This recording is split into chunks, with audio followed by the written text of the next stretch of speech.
Mourir de la chaleur n'est pas ce qu'il montre dans les films. Dans les films, les gens tombent avec grâce. Ils s'affaissent lentement au sol, ferment les yeux, et tout semble presque paisible, comme le sommeil. En réalité, c'était différent. D'abord la tête. Lourde, comme un bloc de béton, les pensées bougeaient lentement et de travers, se heurtant les unes aux autres. Puis les muscles. Chaque mouvement venait comme si le corps avait été bourré de sable. Puis les yeux. Tout autour commença à se dédoubler, à se brouiller, à perdre ses contours. Et tout à la fin, un calme étrange, presque silencieux. C'est ainsi que Soyujin comprit qu'il était en train de mourir environ une minute avant que cela n'arrive. Il était allongé sur l'asphalte brûlant de ce qui avait autrefois été la rue Eujiro, dans ce qui avait autrefois été le centre de Séoul et n'était plus maintenant qu'un espace ouvert entre des bâtiments morts et un air mort. La température dehors était de 56 degrés. Il le savait exactement et c'était la dernière chose que son thermomètre bracelet avait affiché avant de se fissurer sous l'effet de la surchauffe. 56. Dehors. À l'ombre. Au soleil, c'était plus élevé. Il essayait d'atteindre le secteur BE7 du quartier fortifié à 3 km d'ici. Là, selon les rumeurs, il y avait un système de refroidissement en état de marche. Là, selon les rumeurs, il y avait des réserves d'eau. Là, selon les rumeurs, un groupe de survivants tenait bon, des gens à qui il pouvait demander de l'aide. Il y allait non pour lui-même. Il y allait parce que Baekari lui avait dit que son frère s'y trouvait. Que son frère était malade. Qu'elle avait besoin d'aide, mais ne pouvait pas y aller elle-même. Qu'il était le seul en qui elle avait confiance. Elle l'avait regardé avec ses yeux-là en le disant. Grand, humide, légèrement tremblant sur les bords, seules les très bonnes actrices ou les femmes très effrayées savent regarder ainsi. Yujin n'avait jamais su distinguer les unes des autres. C'était son principal problème. Cela l'avait toujours été. Il atteignit le secteur BE7. Il n'y trouva pas le frère d'Harry, aucun frère n'avait jamais existé. Il y trouva à la place les gens d'Harry, 5 d'entre eux, qui l'attendaient avec les informations qu'elle lui avait soutirées en 3 semaines, les codes d'accès à son abri personnel, le plan des provisions, les itinéraires d'approche. Ils prirent tout cela et partirent pendant qu'il restait là à regarder. Il essaya de revenir. 3 km à l'aller. 3 km au retour. 6 km sous une chaleur de 56 degrés. Au 2e kilomètre du trajet de retour, il tomba. Il resta allongé sur l'asphalte et regarda le ciel gris, délavé, ayant depuis longtemps oublié comment être bleu. Le soleil n'était pas visible directement, il était simplement partout, répandu sur toute la voûte du ciel, comme si l'atmosphère elle-même était devenue un immense élément chauffant. Idiot, pensa Soyujin. Sans malveillance, sans désespoir. Juste un constat. Quel idiot. La dernière chose qu'il réussit à penser ne fut ni à la vengeance ni à la justice. Il pensa, j'aurais construit cela mieux. J'aurais tout fait autrement. Puis l'asphalte sous ses paumes devint mou. Puis il disparut complètement. La première chose qu'il ressentit fut le froid. Un vrai froid. Pas la fraîcheur d'un climatiseur, mais une température ambiante ordinaire, 22 ou 23 degrés, qui après 56 paraissait un gel arctique. Il ouvrit les yeux. Le plafond. Blanc, avec une petite fissure près du coin gauche. Il connaissait cette fissure. Il l'avait fixée 1000 fois en étant allongé sur le lit dans son appartement à Séoul, dans le district de Mapo, au 8e étage d'un complexe d'appartements ordinaires. Il se redressa. L'appartement. Son appartement est vivant, intact, avec les meubles à leur place, avec une tasse sur la table, avec le chargeur de téléphone branché dans la prise. Derrière la fenêtre, il y avait Séoul. Vivante, bruyante, avec des voitures et des gens et un ciel bleu. Bleu. Le ciel était bleu. Soyujin resta assis sur le lit à regarder le ciel bleu par la fenêtre si longtemps que ses yeux commencèrent à le piquer. Puis il prit le téléphone. La date sur l'écran. Il la lut 3 fois. 14 avril. 8 mois et 23 jours avant le jour où les premières stations de surveillance à travers le monde enregistreraient simultanément une hausse anormale de la température, et où le mot apocalypse retentirait pour la première fois dans les informations officielles non comme une métaphore, mais comme un terme technique. 8 mois. Il expira. Et à ce moment-là, un écran apparut dans l'air devant lui. Pas un écran de téléphone volumétrique, translucide, avec une douce lueur bleuâtre. Le texte était clair, professionnel, sans décoration inutile, système activé non, Soyujin statut, régresseur un cycle menace enregistré, réchauffement climatique, classe Inferno temps avant le début de l'événement, 8 mois 23 jours le système suivant vous a été attribué, abri d'apocalypse. Le système fournit des technologies, des plans et des solutions d'ingénierie pour créer un abri de protection thermique de classe survie. Le système s'adapte à la menace et se développe avec l'abri. Objectif, survivre à l'événement de classe Inferno. Accepter ou refuser Yujin fixe à l'écran. Dans sa vie passée, il aurait fixé le mot refuser et aurait longtemps réfléchi à l'existence d'un piège. Il aurait posé des questions au système. Il aurait lu les petites lignes, s'il y en avait eu. Maintenant, il appuya sur accepter en 2 secondes. Parce que cette fois, il savait ce qui arrivait. Et il savait qu'il voulait une issue différente. La connaissance arriva en vagues non pas assourdissantes, mais méthodiques, comme un cours bien structuré. Thermodynamique des espaces clos. Système de refroidissement géothermique. Construction souterraine dans des conditions de températures extrêmes. Isolation en aérogel. Système passif de thermorégulation. Il resta assis sur le lit et sentit sa tête se remplir de choses qui n'y avaient jamais été auparavant. Puis il se leva. Marcha jusqu'à la fenêtre. Regarda Séoul. 8 mois. 23 jours. Cette fois, il ne les gaspillerait pas pour les yeux de quelqu'un d'autre.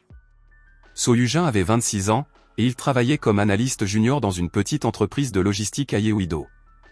Le genre de poste que l'on choisit non par passion, mais par fatigue quand on cesse de penser à ce qu'on veut et qu'on commence à penser à ce qui est stable. Dans sa première vie, il y avait travaillé jusqu'au début même de l'apocalypse. Maintenant, il démissionna dès le lendemain. Il appela son responsable à 8 heures du matin, dit qu'il partait, et n'expliqua pas la raison. Le responsable dit quelque chose à propos d'un préavis de 2 semaines et du contrat de travail. Yujin l'écoutait d'une oreille distraite tout en regardant l'interface du système et en étudiant l'arborescence des premières tâches.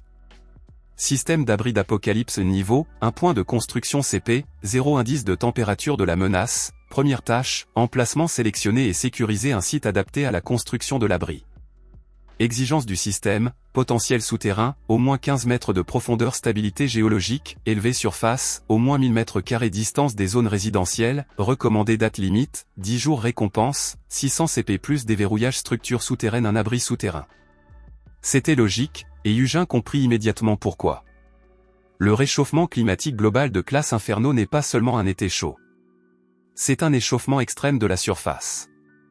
Rayonnement solaire, air brûlant, échauffement des structures. À la surface, la mort. Sous terre, la température stable du sol, qui a une profondeur de 15 mètres en Corée et d'environ 14 à 16 degrés indépendamment de ce qui se passe dehors. La terre comme un thermos. Il ferma le téléphone. Ouvrit l'ordinateur portable. Commence à étudier les cartes géologiques de Séoul et de sa banlieue. Il trouva l'endroit nécessaire le 3e jour. Pas dans Séoul même, sous la ville il y avait trop de réseaux, la géologie était trop complexe, il y avait trop d'autorisations. En dehors de la ville, à 37 km au sud-est du centre de Séoul, dans la zone de Gwangju non pas la ville, mais un district municipal au terrain vallonné, où parmi les maisons privées et les petites fermes se perdait un ancien site industriel. Une ancienne carrière de granit. Fermée depuis 12 ans. Surface d'environ 2 hectares. La roche granitique était la base idéale pour une construction souterraine, solide, stable, avec une capacité thermique naturelle. Et surtout, il y avait déjà des excavations en profondeur. Partiellement inondées, partiellement effondrées, mais existantes. Le système le confirma immédiatement lorsqu'il entra les coordonnées, le système a enregistré un point de construction potentiel évaluation géologique, excellente potentiel souterrain, jusqu'à 40 mètres recommandé, oui 40 mètres sous terre. À la température maximale en surface de 70 à 80 degrés promise par l'apocalypse, 40 mètres sous le granit donnait environ 12 degrés. Avec le bon système de thermorégulation, 15 à 18. Une température vivable. Le propriétaire du site, une entreprise au nom vague de Gyeonggi Ressources, qui n'existait que sur le papier, fut trouvé grâce à une base de données juridique. Yujin passa 2 jours à chercher la véritable personne derrière l'entité légale, il s'avéra que c'était un certain Kwon Byung-chan, 58 ans, vivant, abusant et travaillant dans le commerce de la pêche. La carrière était un actif qu'il semblait avoir oublié depuis longtemps. Yujin l'appela. Je veux acheter votre site à Gwangju, dit-il sans préambule. L'ancienne carrière de granit. Je paierai comptant, traitement rapide. Kwon Byung-chan resta silencieux environ 3 secondes. Comment connaissez-vous ce site? Les bases de données géologiques sont publiques, dit Yujin. Le site est à l'abandon depuis 12 ans. Prix? Il vaut. Kwon marqua une pause, calculant visiblement rapidement dans sa tête.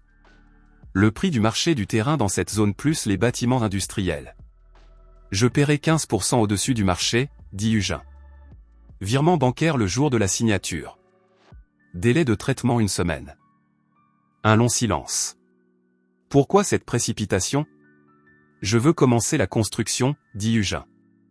Le projet est sensible au facteur temps. Kwon Byung-chan, apparemment, était un homme pratique. Un site qui pendant 12 ans n'avait rien apporté d'autre que des dépenses fiscales pouvait soudain rapporter de l'argent réel avec une prime. Il accepta le lendemain. Yujin consacra la première semaine à l'argent séparément. Il avait environ 4 millions de won sur son compte, l'épargne standard d'un jeune employé de bureau. Ce n'était suffisant pour rien. Alors il fit ce qui aurait semblé insensé dans n'importe quelle autre situation et absolument logique dans la sienne, il prit les prêts maximum auprès de 3 banques, obtint 2 cartes de crédit avec une limite élevée, et vendit tout ce qui avait la moindre valeur, son ordinateur portable, son appareil photo, la collection de baskets qu'il rassemblait depuis 3 ans. Total, environ 38 millions de wons.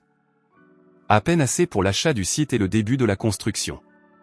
Mais le système, comme il commençait déjà à le comprendre, fonctionnait de telle sorte que chaque tâche accomplie donnait des points, les points déverrouillaient des plans, les plans déverrouillaient des moyens de construire mieux à moindre coût. Une pauvreté intelligente, comme il l'appelait en lui-même. Le site fut acheté le 8e jour. Tâche emplacement terminé reçu, 600 CP déverrouillés, structure souterraine solde actuelle de CP, 600 nouvelles tâches, ouverture effectuée une inspection initiale des excavations souterraines et commencer le déblaiement du puits principal. Date limite, 15 jours récompense, 900 CP plus déverrouillage système de protection thermique. Yujin se tint au bord de la carrière et regarda vers le bas. Les anciennes excavations étaient visibles, sombres ouvertures dans les parois de granit, encadrées par des poutres de soutien rouillées. Quelque part en bas, sous une couche de débris et de roches effondrées, se trouvait ce qu'il avait l'intention de transformer en le seul endroit de Corée où il serait possible de survivre. Le vent venant des collines était chaud, un vent ordinaire d'avril, rien de spécial. Yujin sortit son téléphone et commença à appeler des entrepreneurs. Elle appela le 22e jour de sa seconde vie. Ce qui le prit au dépourvu ne fut pas le fait de l'appel lui-même, mais le moment. Il se tenait dans le puits principal nouvellement déblayé de la carrière, avec un casque et des gants de travail, en train d'expliquer le schéma du passage suivant à l'équipe de forage, lorsque le téléphone vibra dans sa poche. Un numéro inconnu. Il répondit. Yujin Oppa? La voix. Cette voix. Il connaissait cette voix si bien que pendant une seconde, juste une seconde, quelque chose se serra dans sa poitrine. Réflexe. La mémoire musculaire de la première vie, qui ne demande pas la permission. Puis cela passa. Qui est-ce? Demanda-t-il d'une voix égale, bien qu'il sache parfaitement. C'est Harry. Baek Harry, tu te souviens? Nous étions dans le même groupe en 3e année. Je me souviens, dit-il. J'ai entendu dire que tu as quitté Yeouido? La voix était légère, légèrement surprise, avec cette chaleur particulière qui savait paraître naturelle, mais ne l'était jamais. Tout va bien? Oui. Qu'est-ce que tu fais? Un projet de construction. Oh, intéressant. Une pause juste assez longue pour paraître naturelle. Écoute, quelques gars de l'université et moi, on veut se retrouver la semaine prochaine. Tu voudrais peut-être non, dit Yujin. Une petite pause. Légèrement plus longue qu'elle ne l'avait prévu. Non. Occupé. Eh bien, peut-être une autre fois alors. Peut-être, dit-il. Bonne chance, Harry. Il raccrocha. Rangea le téléphone. Se retourna vers l'équipe de forage. On continue. Le passage suivant est juste ici, je l'ai montré sur le schéma. Le contremaître hocha la tête. Le travail reprit. Yujin se tenait dans la pénombre du puits, écoutant le rugissement de la foreuse et pensant que dans sa vie passée, il n'y avait pas eu un tel appel et ils s'étaient rencontrés autrement, par l'intermédiaire d'une connaissance commune, à une fête. Donc cette fois, elle l'avait cherché intentionnellement. avait entendu parler de sa démission et avait décidé de prendre contact. Pourquoi? Il ne le savait pas encore. Mais il savait une chose avec certitude, rien n'arrivait jamais par hasard avec Baekari.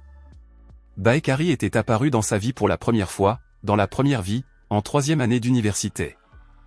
Il se souvenait d'elle clairement, comme on se souvient des choses qui ont brûlé profondément, non pas les détails, mais la sensation.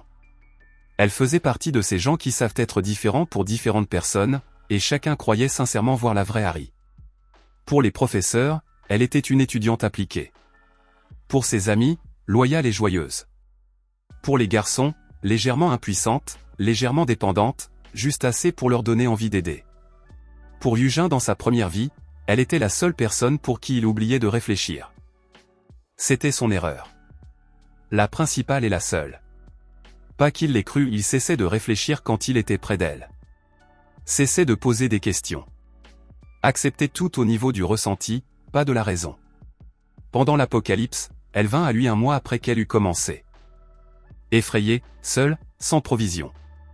Il la laissa entrer immédiatement. Partagea avec elle le peu qui lui restait. Pendant 3 semaines, elle vécut dans son abri, mangea sa nourriture, écouta ses plans.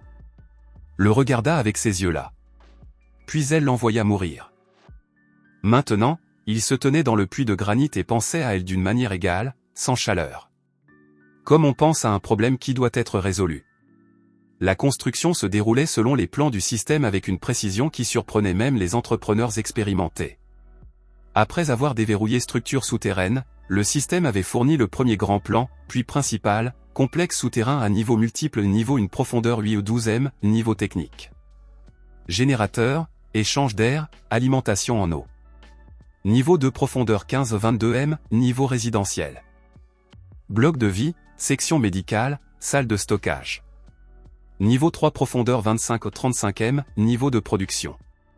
Atelier, bloc agricole. Niveau 4 profondeur 35-40m, niveau de réserve. Réserve d'urgence, poste de commandement. Particularité, avec un traitement approprié, les parois de granit fournissent une isolation thermique naturelle. Une couche supplémentaire de panneaux d'aérogel sur les puits d'entrée et les canaux de ventilation est recommandée. 40 mètres sous terre. 4 niveaux. Ce n'était pas un bunker, c'était une ville souterraine. Cela prendrait 8 mois entiers, et Yujin le comprenait. Mais le système donnait des tâches, les tâches donnaient des points, les points donnaient des plans, et chaque plan suivant était plus intelligent que le précédent. Il voyait déjà la logique, le système n'exigeait pas tout de lui d'un seul coup. Il exigeait la bonne séquence. D'abord le puits. Puis le niveau technique. Puis le résidentiel. Et ainsi de suite, de haut en bas, de la manière dont les vraies choses se construisent. Il engagea 3 équipes, une équipe minière pour agrandir les excavations, une équipe de bétonnage pour renforcer les parois, une équipe d'ingénierie pour les communications. Il payait exactement et à temps. Il exigeait le respect exact des plans. Il ne haussait pas la voix, il regardait simplement de telle manière que les gens comprenaient, il referait cela à leurs propres frais. Au 30e jour, le puits principal avait été déblayé et renforcé. Tâche ouverture terminée reçue, 900 CP déverrouillé, système de protection thermique solde actuel de CP, 1500 nouvelles tâches, premier niveau achevé l'installation du niveau technique niveau 1. Date limite, 20 jours récompense, 1500 CP plus déverrouillage énergie et contrôle climatique système de protection thermique. La nouvelle catégorie contenait ce que Yujin attendait le plus, circuit de refroidissement géothermique, un système de tuyaux fermés descendant à une profondeur de 40 mètres et utilisant la température stable du sol pour refroidir l'air à l'intérieur du complexe. Sans électricité, un système passif. En fonctionnant en paire avec une ventilation active, il donnait une réduction de la température intérieure de 30 à 40 degrés par rapport à la surface. 30 à 40 degrés. À 70 dehors, 30 à 40 dedans. Chaud, mais vivable. À 80, 40 à 45. À la limite. Mais le système promettait le niveau suivant, contrôle climatique, après l'achèvement de la tâche actuelle. Et Yujin soupçonnait qu'il y aurait là un refroidissement actif. Des technologies qui, combinées au circuit géothermique passif, créeraient un véritable climat à l'intérieur, quel que soit l'enfer à l'extérieur. Il ouvrit l'interface et commença à planifier l'installation du premier niveau. Derrière la fenêtre de son logement temporaire, une petite remorque au bord de la carrière, qu'il avait loué, la soirée d'avril était ordinaire. 18 degrés. Un vent léger.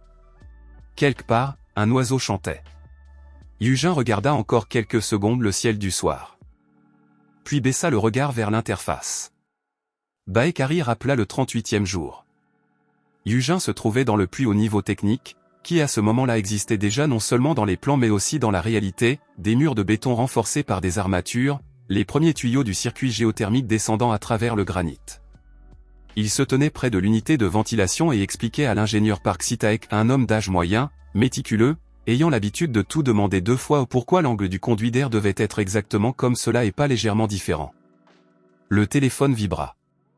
Un numéro inconnu, un autre, pas celui depuis lequel elle avait appelé la première fois. Il répondit. Yujin Opa, c'est encore moi. La voix était un peu plus chaleureuse que la dernière fois. Calibrée pour être plus chaleureuse. Tu as changé de numéro? J'ai essayé de t'écrire, ça ne passait pas.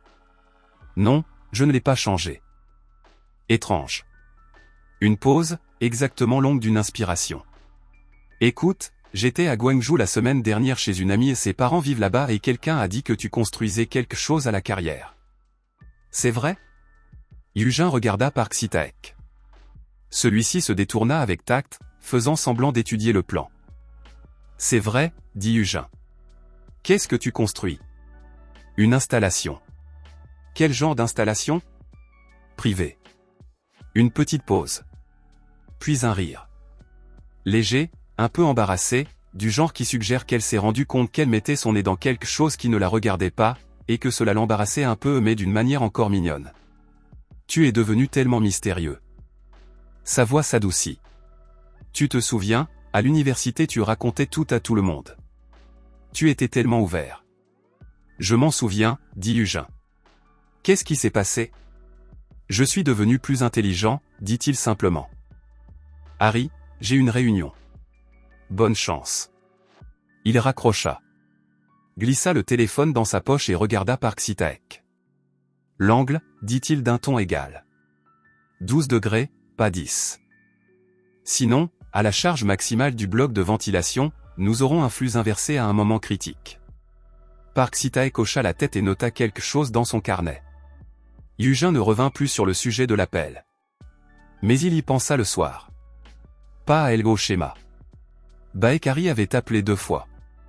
Depuis des numéros différents. La deuxième fois après avoir découvert où il était et ce qu'il faisait.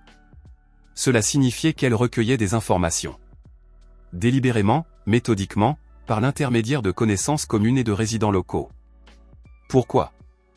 Dans sa première vie, la réponse avait été simple, elle cherchait des ressources. Un abri, des provisions, une personne qui travaillerait pour elle pendant qu'elle souriait.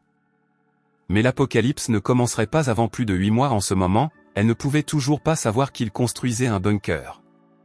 Au maximum, elle savait qu'il avait acheté un site industriel et commencé une sorte de construction. Donc son intérêt n'était pas encore lié à l'apocalypse. Alors à quoi? Yujin ouvrit l'interface du système et posa une question non parce qu'il s'attendait à une réponse sur un sujet personnel, mais parce qu'il s'était habitué à penser à voix haute à travers l'interface, le système classe-t-il les menaces? La réponse arriva de manière inattendue, fonction, analyse des menaces. Le système peut classer les menaces potentielles pour l'abri. Classification, menaces physiques, menaces de ressources, menaces sociales. Pour activer l'analyse sociale, entrez les données du sujet. Yujin la regarda pendant plusieurs secondes. Puis sourit pour la première fois depuis de nombreux jours. Pas joyeusement, plutôt avec un intérêt froid. Le système savait analyser les gens. Il entra le nom. Quelques faits connus. Et ajouta ce qu'il savait de sa première vie, pas tout, seulement les schémas comportementaux. La réponse arriva 1 minute plus tard, analyse sociale, Baekari classification de la menace, moyenne potentiellement élevée schéma comportemental, collecte d'informations par les connexions sociales, approche sélective envers les sujets ressources, présentation adaptative de l'image. Recommandation, contact contrôlé. Un isolement total peut provoquer une escalade. Une interaction limitée avec contrôle informationnel est optimale. Note du système, ce sujet peut devenir un outil ou une menace selon la stratégie du gestionnaire. Un outil ou une menace. Yujin ferma l'analyse. S'allongea sur la couchette dans sa remorque. Regarda le plafond bas. Dans sa vie passée, elle avait été une menace. Parce qu'il l'avait laissé être une menace et il s'était ouvert, avait fait confiance, lui avait donné tout ce qu'elle demandait. Que se passerait-il si cette fois elle s'avérait être un outil? Pas une victime. Pas une ennemie. Simplement un outil au bon endroit au bon moment. Il ferma les yeux. Nous verrons, pensa-t-il. Il y a du temps. Le niveau technique fut achevé le 53e jour. Le système l'accepta avec une courte notification, tâche premier niveau terminé reçu, 1500 CP déverrouillé, énergie, contrôle climatique solde actuel de CP, 3000 nouvelles tâches, climat installé un système actif de contrôle climatique en combinaison avec le circuit géothermique. Date limite, 18 jours récompense, 2000 CP plus déverrouillage niveau résidentiel contrôle climatique. Yujin ouvrit immédiatement la nouvelle catégorie. Ce qu'il y trouva le fit s'arrêter pendant plusieurs minutes. Système thermique actif, cycle géothermique Peltier. Le système combine le circuit géothermique passif avec des éléments thermoélectriques actifs Peltier. Le circuit géothermique abaisse la température de base de l'air à l'admission. Les éléments Peltier l'amènent à la valeur cible. À des températures de surface allant jusqu'à 90 degrés Celsius, il maintient une température intérieure de 18 à 22 degrés Celsius. Consommation électrique, moyenne. Mode de réserve en cas de défaillance de la partie active, le géothermique passif maintient la température jusqu'à 35 degrés Celsius. 90 degrés dehors, 22 dedans. Yujin connaissait la température maximale de l'apocalypse dans sa première vie, il avait vu les données transmises par les dernières stations météo encore en fonctionnement. 78 degrés à l'ombre à la surface. Dans certaines zones jusqu'à 85. Il y avait une marge de réserve. Il envoya le plan à Park Sitaek et donna la tâche, 18 jours pour l'installation. Sitaek lut le plan, resta silencieux plus longtemps que d'habitude, et demanda, est-ce une technologie standard? Non, dit Yujin. Je n'ai jamais vu une telle configuration. Maintenant, si, dit Yujin. Suivez le plan exactement. Sitaek hocha la tête avec l'air d'un homme qui avait décidé de cesser d'être surpris. Le 61e jour, Yujin reçut ses premiers visiteurs. Il vit la voiture approcher de la carrière depuis le poste d'observation à un petit SUV blanc, inconnu. Quand la voiture s'arrêta et que deux hommes en descendirent, il ne fut pas surpris. L'un portait un costume d'affaires, avec une tablette et l'allure d'un homme venant d'une autorité de contrôle. L'autre portait des vêtements de terrain, clairement un technicien. Ils se présentèrent comme des employés du bureau de supervision municipale de la construction du district de Gwangju. Ils étaient venus vérifier la documentation des autorisations. La documentation de Yujin était complète et il s'en était occupé dès la première semaine, avant même le début des travaux. Tous les permis, toutes les autorisations, l'expertise géologique, un projet portant le cachet d'un ingénieur agréé. Le dossier était épais et irréprochable. Un complexe souterrain de 40 mètres de profondeur, dit enfin l'homme à la tablette. C'est inhabituel pour une installation privée. Un entrepôt industriel avec contrôle de température, dit Yujin. Tout est dans le permis. À quoi sert un entrepôt d'une telle profondeur? Au stockage de matériaux sensibles à la température, dit Yujin. C'est aussi dans le permis. Page 7. Pendant ce temps, le technicien marchait autour du périmètre, regardant les équipements. Il s'arrêta à l'entrée de ventilation. Le système de ventilation est puissant pour un entrepôt. Une installation profonde nécessite une bonne ventilation, dit Yujin. C'est de l'ingénierie de base. Une longue pause. Les deux inspecteurs échangèrent des regards. Aucun commentaire sur la documentation, dit enfin l'homme à la tablette. Continuez. Ils partirent. Yujin regarda la voiture s'éloigner. Puis il ouvrit l'interface du système et se nota à lui-même, accélérer le camouflage des entrées de surface. L'installation ne doit pas ressembler à ce qu'elle est. Le lendemain, la surface de la carrière commença à prendre l'apparence d'un site industriel ordinaire, porte d'entrepôt, grille de ventilation standard, façade discrète en tôle ondulée. Rien d'intéressant dehors. 40 mètres en profondeur dedans. Le contrôle climatique fut achevé le 71e jour. Ce jour-là, Yujin descendit au niveau technique, activa le système, et resta simplement là pendant plusieurs minutes, sentant l'air changer. Sentant l'humidité du granit s'en aller et quelque chose d'égal, de stable, de presque familier arriver. 18 degrés. Sous terre. Dehors, il faisait 26 avril se terminait, mai commençait, et un printemps coréen ordinaire ne laissait rien présager de terrible. Ne le laissait pas encore présager. Mais Yujin savait ce qui viendrait en juin. Et en juillet. Le système émit une notification et immédiatement une nouvelle tâche climat terminée reçue, 2000 CP déverrouillé, niveau résidentiel solde actuel de CP, 5000 nouvelles tâches, maison achevée l'installation du niveau résidentiel niveau 2. Date limite, 25 jours récompense, 2500 CP plus déverrouillage infrastructure sociale 25 jours. Il lança immédiatement le niveau résidentiel 3 équipes, travail jour et nuit, double salaire pour les équipes de nuit. L'argent s'épuisait plus vite qu'il ne l'avait prévu. Yujin le savait et l'avait anticipé. Le 75e jour, il vendit l'appartement de Mapo, précisément celui avec le plafond blanc et la fissure dans le coin gauche. Il s'installa définitivement dans la remorque à la carrière. L'argent de la vente alla entièrement dans la construction. Dans 8 mois, l'appartement serait frappé par une telle chaleur que le béton commencerait à s'effriter. Il n'était d'absolument aucune utilité. Baekari apparut en personne le 89e jour. Elle n'appela pas, elle vint. Yujin vit sa voiture sur la caméra du périmètre. Il avait installé le système de surveillance le 50e jour, juste après la visite des inspecteurs. Une Hyundai argentée, elle au volant, seule. Il sortit à sa rencontre au portail. Non parce qu'il voulait la rencontrer, mais parce qu'il voulait contrôler où elle irait. Elle n'entrerait pas dans l'installation. Telle était la règle. Harry sortit de la voiture, et Yujin s'autorisa à la regarder pendant une seconde comme on regarde quelque chose dont on se souvient beaucoup trop. Elle était la même que dans son souvenir. Petite, légère, avec cette façon particulière de se tenir qui savait paraître à la fois ouverte et légèrement fragile. Ses cheveux étaient arrangés négligemment, non pas avec une négligence accidentelle, mais avec le genre de négligence qui demande beaucoup de temps devant un miroir. Elle sourit en le voyant largement, chaleureusement, avec une chaleur qui paraissait naturelle. Yujin connaissait le prix de ce sourire. Oh pas. Elle fit un pas vers lui. J'étais dans le coin, alors j'ai décidé de passer. J'espère que je ne te dérange pas ? Non, dit-il. De quoi as-tu besoin ? Une petite pause, une fraction de seconde. Presque imperceptible. Il la remarqua. De rien de précis. Elle regarda autour d'elle avec une expression de curiosité, non de calcul. Simplement curieuse. Tu as acheté toute la carrière ? Oui. Pourquoi ? Je construis, dit-il. Qu'est-ce que tu construis ? Un entrepôt. Un si grand entrepôt ? Elle regarda les structures de surface avec un léger étonnement. Cela doit coûter cher. Oui, reconnut Yujin.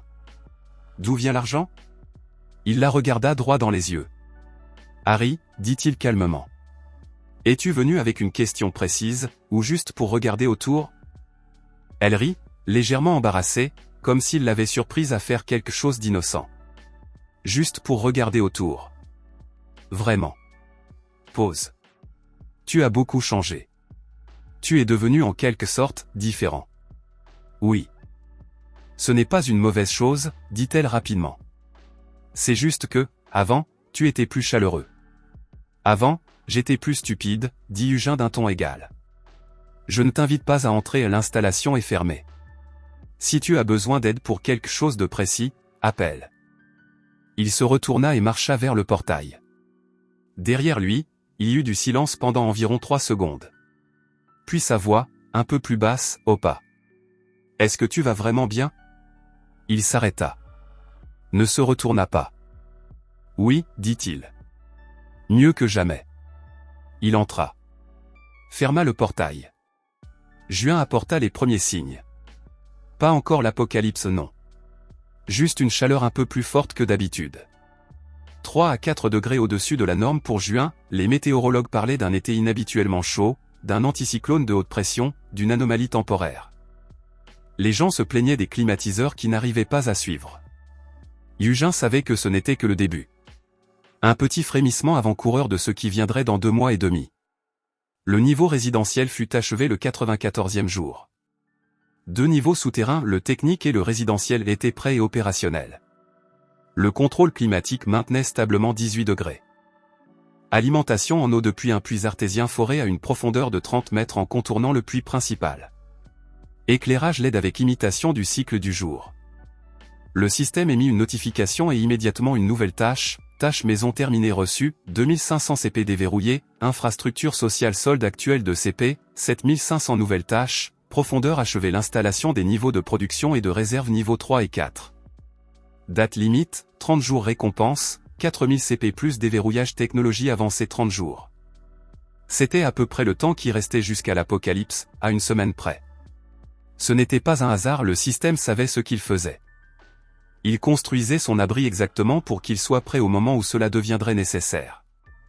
Mais 30 jours pour 2 niveaux, c'était la limite même pour 3 équipes. Yujin en engagea une 4e. Et c'est exactement alors qu'il se passa quelque chose à quoi il ne s'était pas attendu. Le 100e jour de sa seconde vie, Park Si-taek l'appela l'ingénieur qui avait travaillé sur le site depuis le tout début. Pas pour une affaire de travail, il appela le soir, après la fin du service, ce qui en soi était inhabituel. « Monsieur Yujin, dit-il. Pouvez-vous parler maintenant ? Oui. Je veux demander directement. Pause. Ce que nous construisons, ce n'est pas un entrepôt. Silence. Non, reconnut Yujin. C'est un abri, dit Si-taek. Ce n'était pas une question. Contrôle climatique pour 90 degrés dehors. Alimentation en eau autonome. Bloc de générateur de secours. 4 niveaux d'isolation. Vous vous préparez à quelque chose de grave. Yujin resta assis dans le silence de la remorque et regarda le mur. Oui, dit-il enfin. À quoi ? Une longue pause. À la chaleur, dit Yujin. À une très forte chaleur. Le genre après lequel il sera impossible de vivre dehors. Silence de l'autre côté. Long. Quand ? Demanda Si-taek à voix basse. Dans environ 1 mois, cela commencera. Dans 2, cela deviendra critique. Encore plus de silence. Êtes-vous sûr ?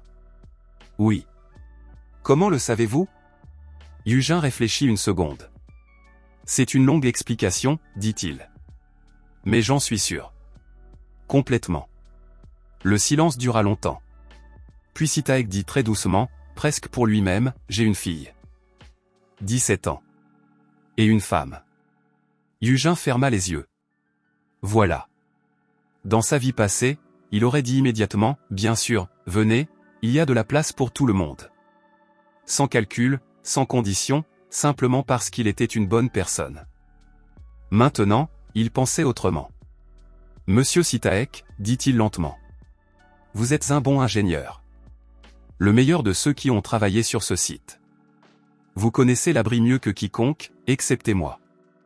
Oui. Je suis prêt à examiner votre demande. À une condition. Quelle condition ? Vous continuez à travailler jusqu'à la toute fin. Vous achevez le 4e niveau. Et après le début, vous restez l'ingénieur de l'installation. Entretien, réparation, solution technique. Telle est votre fonction. Un long silence. Vous offrez une place en échange du travail. J'offre une place aux personnes dont l'abri a besoin, dit Yujin d'un ton égal. Je ne prends pas de lest. Mais vous n'êtes pas du lest. Une autre pause, puis, très doucement, d'accord. Yujin termina l'appel. Il resta assis dans l'obscurité de la remorque. Je ne prends pas de lest. Il entendit ce mot, qu'il avait lui-même prononcé, et pour la première fois en 100 jours ressentit quelque chose de tranchant, pas de la douleur, plutôt de la reconnaissance. Comme lorsqu'on se regarde dans un miroir et qu'on voit quelque chose qu'on n'avait pas remarqué auparavant. Il se leva. Ouvrit l'interface du système. Vérifia l'avancement de la construction. Le travail continuait. Juillet frappa avec une chaleur comme une gifle. Pas progressivement d'un coup. Le 1er juillet, la température à Séoul monta à 41 degrés. Le second, à 44. Le 3e jour, les stations météo commencèrent à parler non pas de chaleur anormale, mais d'un phénomène sans précédent. Les météorologues sur les écrans de télévision semblaient déconcertés, comme des gens à qui l'on aurait donné le script de quelqu'un d'autre en leur demandant de le lire sans comprendre les mots. Yujin regardait les informations dans sa remorque les derniers jours où il vivait encore à la surface. À l'intérieur de la remorque, le climatiseur fonctionnait à pleine puissance. Dehors, il faisait 47 degrés.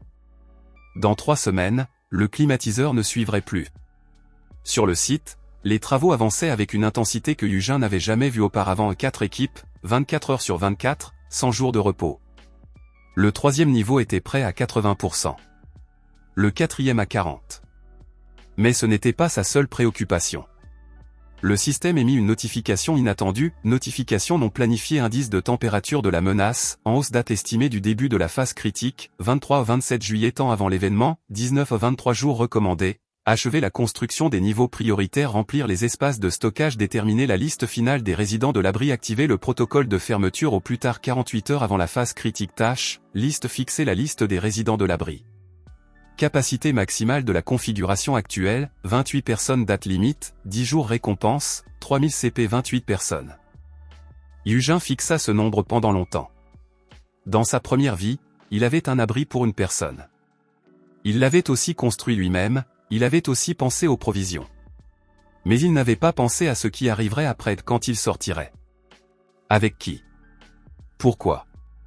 Le système pensait plus loin que lui. 28 personnes, ce ne sont pas seulement des survivants.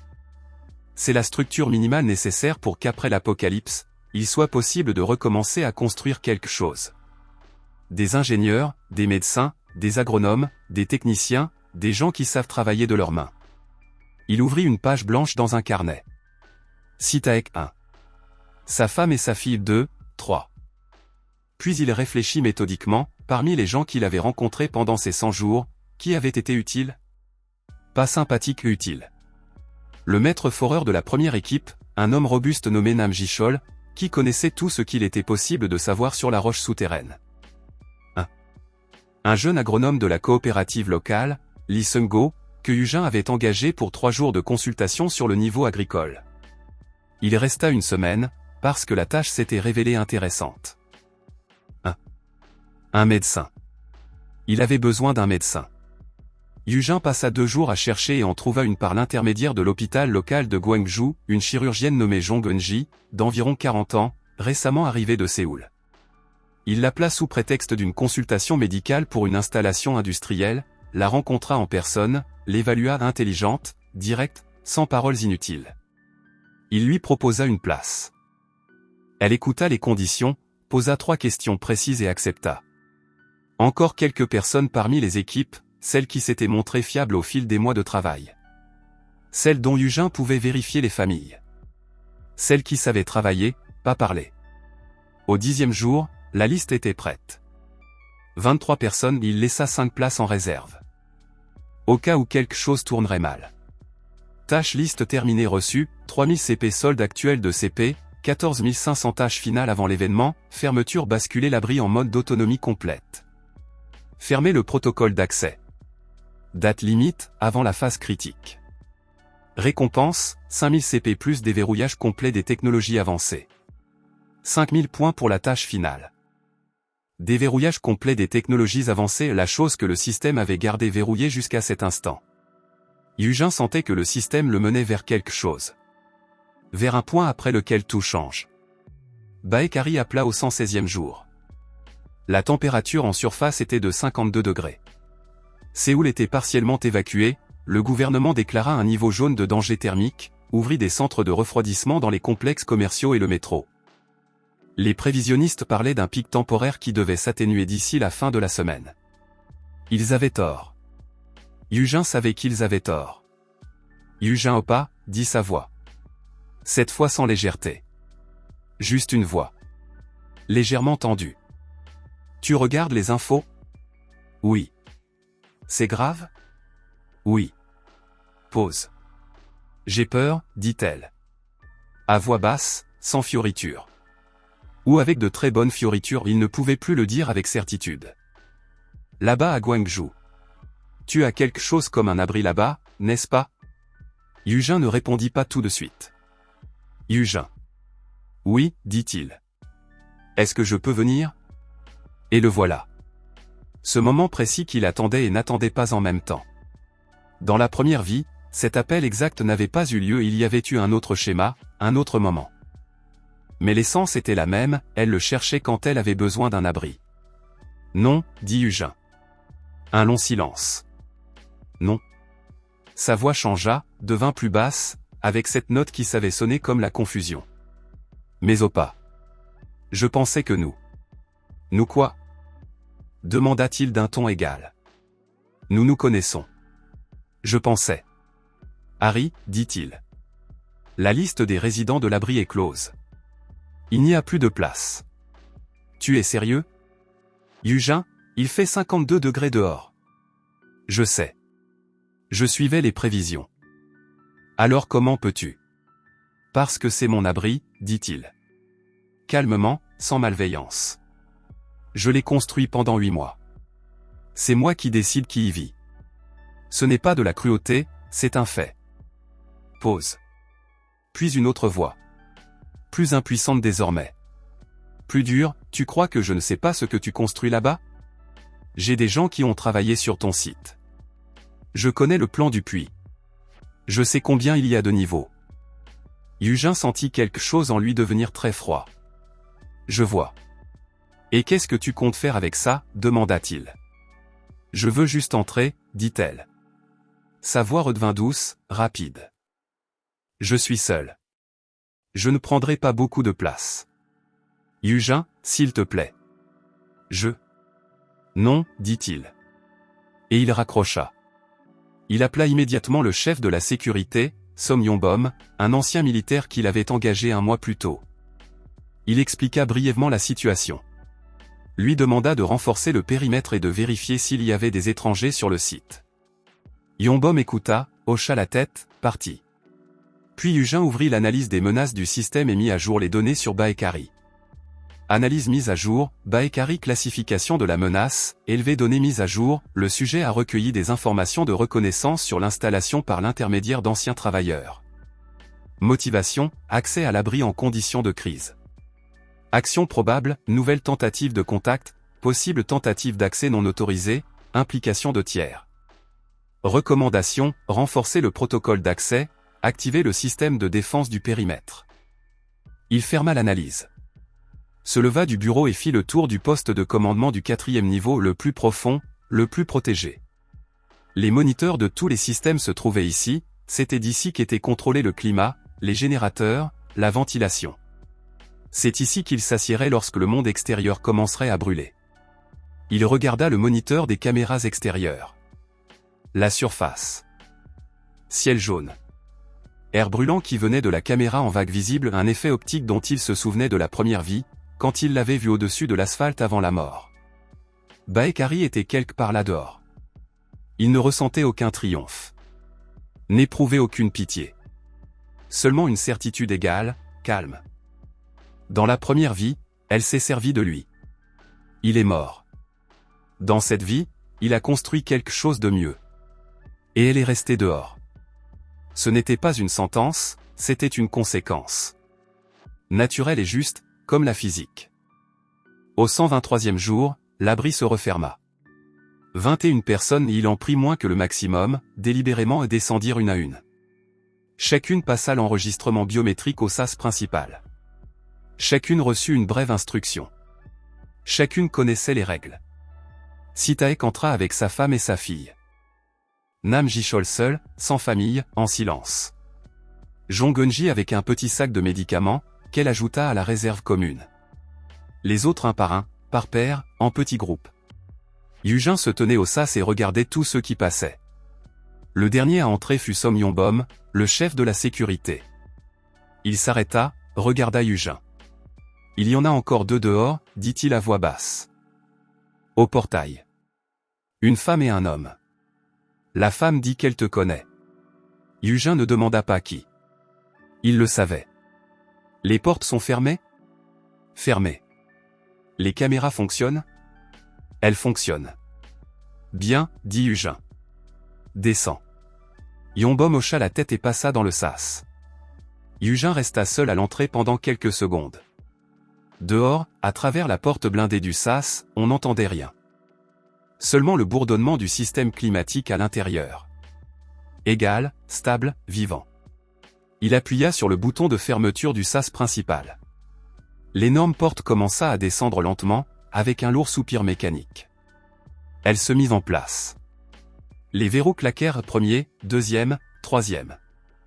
Le système émit une notification, tâche fermeture terminée reçue, 5000 CP déverrouillé, technologie avancée accès complet solde actuel de CP, 19500 messages du système l'abri est passé en mode autonome. Tous les systèmes, normaux. Température intérieure, 19 degrés Celsius. Température de surface capteurs extérieurs, 58 degrés Celsius et en hausse. Bienvenue chez toi, Soyujin. Il resta debout près du sas fermé dans le silence du souterrain. Bienvenue chez toi. Une phrase étrange venant d'un système qui, d'habitude, ne parlait qu'en termes techniques. Il rangea la tablette. Se retourna. Descendit les escaliers du premier niveau, passa devant le bourdonnement des générateurs, devant l'éclairage régulier qui imitait la lumière du jour. Devant les portes des sections résidentielles, derrière lesquelles 21 personnes s'installaient, parlaient, gardaient le silence, commençait une nouvelle vie sous terre. Il marcha jusqu'au poste de commandement. Le travail ne faisait que commencer. Le deuxième jour après la fermeture, la température à la surface atteignit 68 degrés. Yujin l'observait sur les capteurs, les chiffres changeaient toutes les 15 minutes, régulièrement à la hausse. Les caméras extérieures montraient la surface de la carrière, une pierre brûlante sur laquelle se déplaçaient des vagues visibles de chaleur, un ciel jaune sans un seul nuage, un silence mort. Sur le moniteur de la caméra extérieure au portail, il ne l'avait délibérément pas éteinte, on pouvait voir 2 personnes. Elles étaient assises à l'ombre près du mur de la clôture. L'homme lui était inconnu, robuste, et bas équarri. Yujin regarda ce moniteur pendant plusieurs minutes. Puis passa à un autre. Le troisième jour, le premier coup arriva. Pas au portail, à la grille de ventilation, qu'ils avaient trouvée à l'extérieur. Cela signifiait qu'Harry avait réellement le plan de l'installation avec assez de détails pour trouver la sortie de ventilation. Intelligente. Mais les grilles de ventilation étaient protégées par 3 niveaux, un capot blindé extérieur, une vanne intérieure avec serrure électrique, un capteur d'accès non autorisé. Le système émit immédiatement une alerte, tentative d'accès, unité de ventilation BE3. Menace, faible. Recommandation, observation. Yujin regarda le moniteur. Harry se tenait près de la grille, il pouvait la voir depuis la caméra d'angle. L'homme à côté d'elle essayait de soulever le capot avec un pied de biche. En vain, les 3 couches de protection étaient conçues pour un outil bien plus sérieux. 20 minutes plus tard, ils se retirèrent. Cela se reproduisit encore 3 fois pendant la première semaine. Ils essayèrent différents points. Les unités de ventilation. La sortie de secours, déguisée en corniche rocheuse. Ils essayèrent même de trouver l'endroit où le puits principal était le plus proche de la surface. Chaque fois, rien. Yujin observait. Ni avec plaisir ni avec douleur. Il enregistrait simplement cela. Le 7e jour, l'homme partit seul, à pied, vers l'autoroute. Il ne revint pas. Yujin le suivit sur la caméra du périmètre extérieur, il marchait vite, sans se retourner. Harry resta. Le 10e jour, elle trouva l'appareil de communication, précisément celui que Yujin avait installé à l'entrée de secours justement pour un tel cas. Non par sentimentalité. Par calcul, mieux valait avoir un canal de communication que ne pas en avoir. Elle appuya sur le bouton. Yujin, dit-elle. Sa voix était différente. Pas celle du téléphone.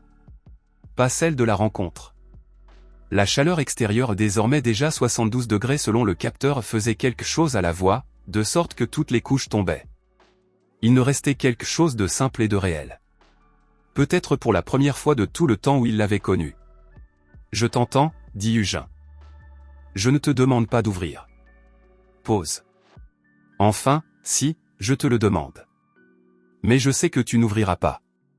Alors je veux juste dire. Il garda le silence. Je sais ce que j'ai fait. Pas maintenant, avant. J'ai toujours su ce que je faisais. Ce n'était pas parce que je suis une mauvaise personne. C'était parce que j'avais peur. Sa voix égale, fatiguée. J'ai toujours pensé que si je n'étais pas utile, si je ne donnais pas aux gens ce dont ils avaient besoin, alors ils ne voudraient pas de moi près d'eux. Alors je leur donnais ce qu'ils voulaient voir. Et ensuite je prenais ce dont j'avais besoin. Yujin écoutait. Tu étais le seul qui me voulait comme ça, simplement. À voix basse, presque pour elle-même. Et je me suis servi de toi. Parce que je ne savais pas faire autrement. Un long silence. Est-ce vrai? Demanda-t-il enfin. Sans malveillance. Juste une question. Oui, dit-elle. Probablement la première vérité que je te dis. Silence.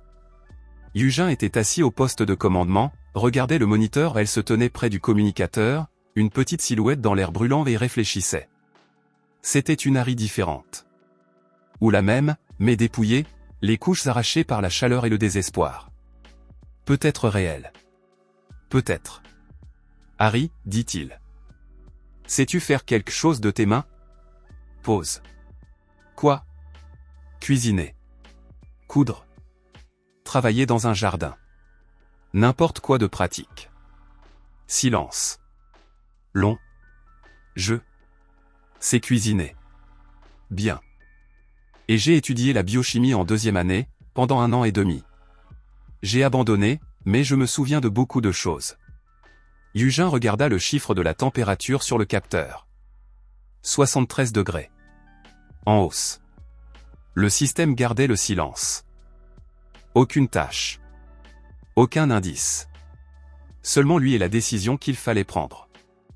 Il ouvrit la liste des résidents. Il y avait 21 personnes. Maximum 28. 7 places libres. Harry, dit-il.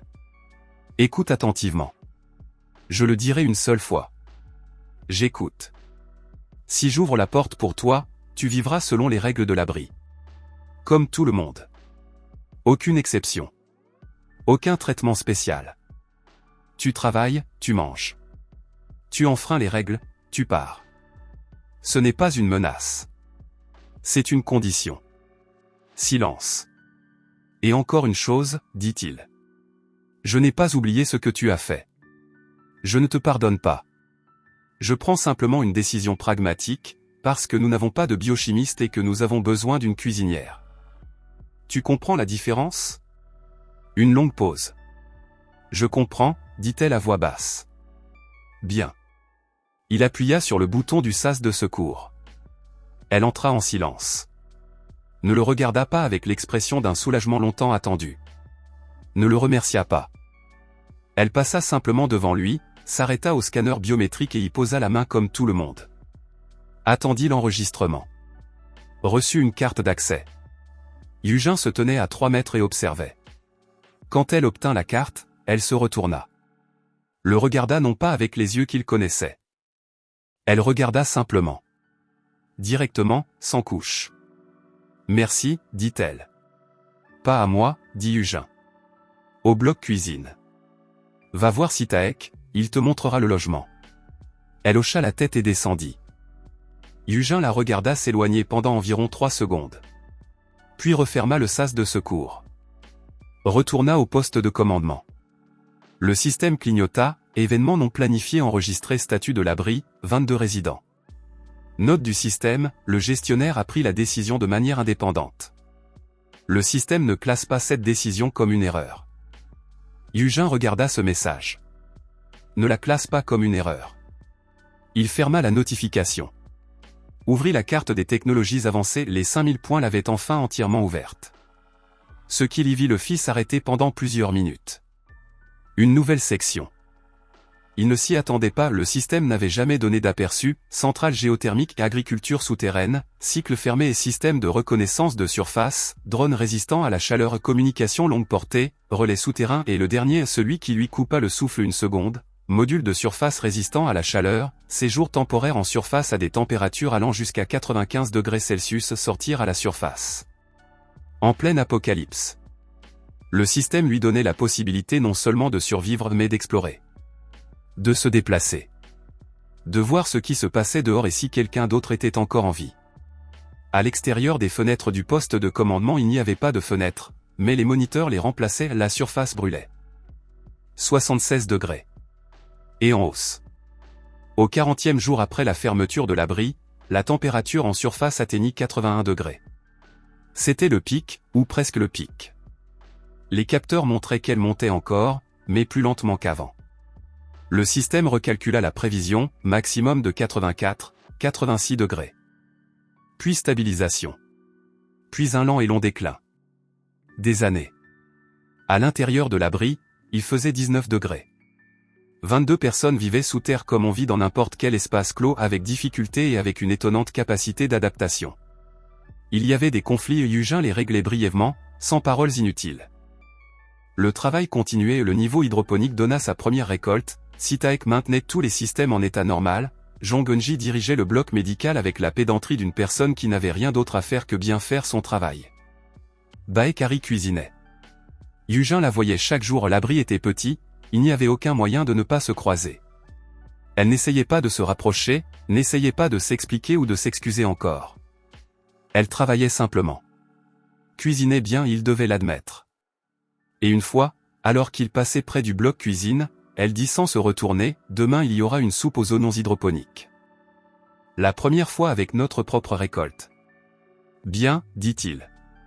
Et il continua son chemin.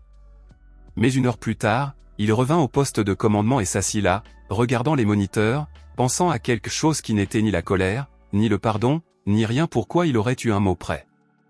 Il pensait simplement. Le système clignota.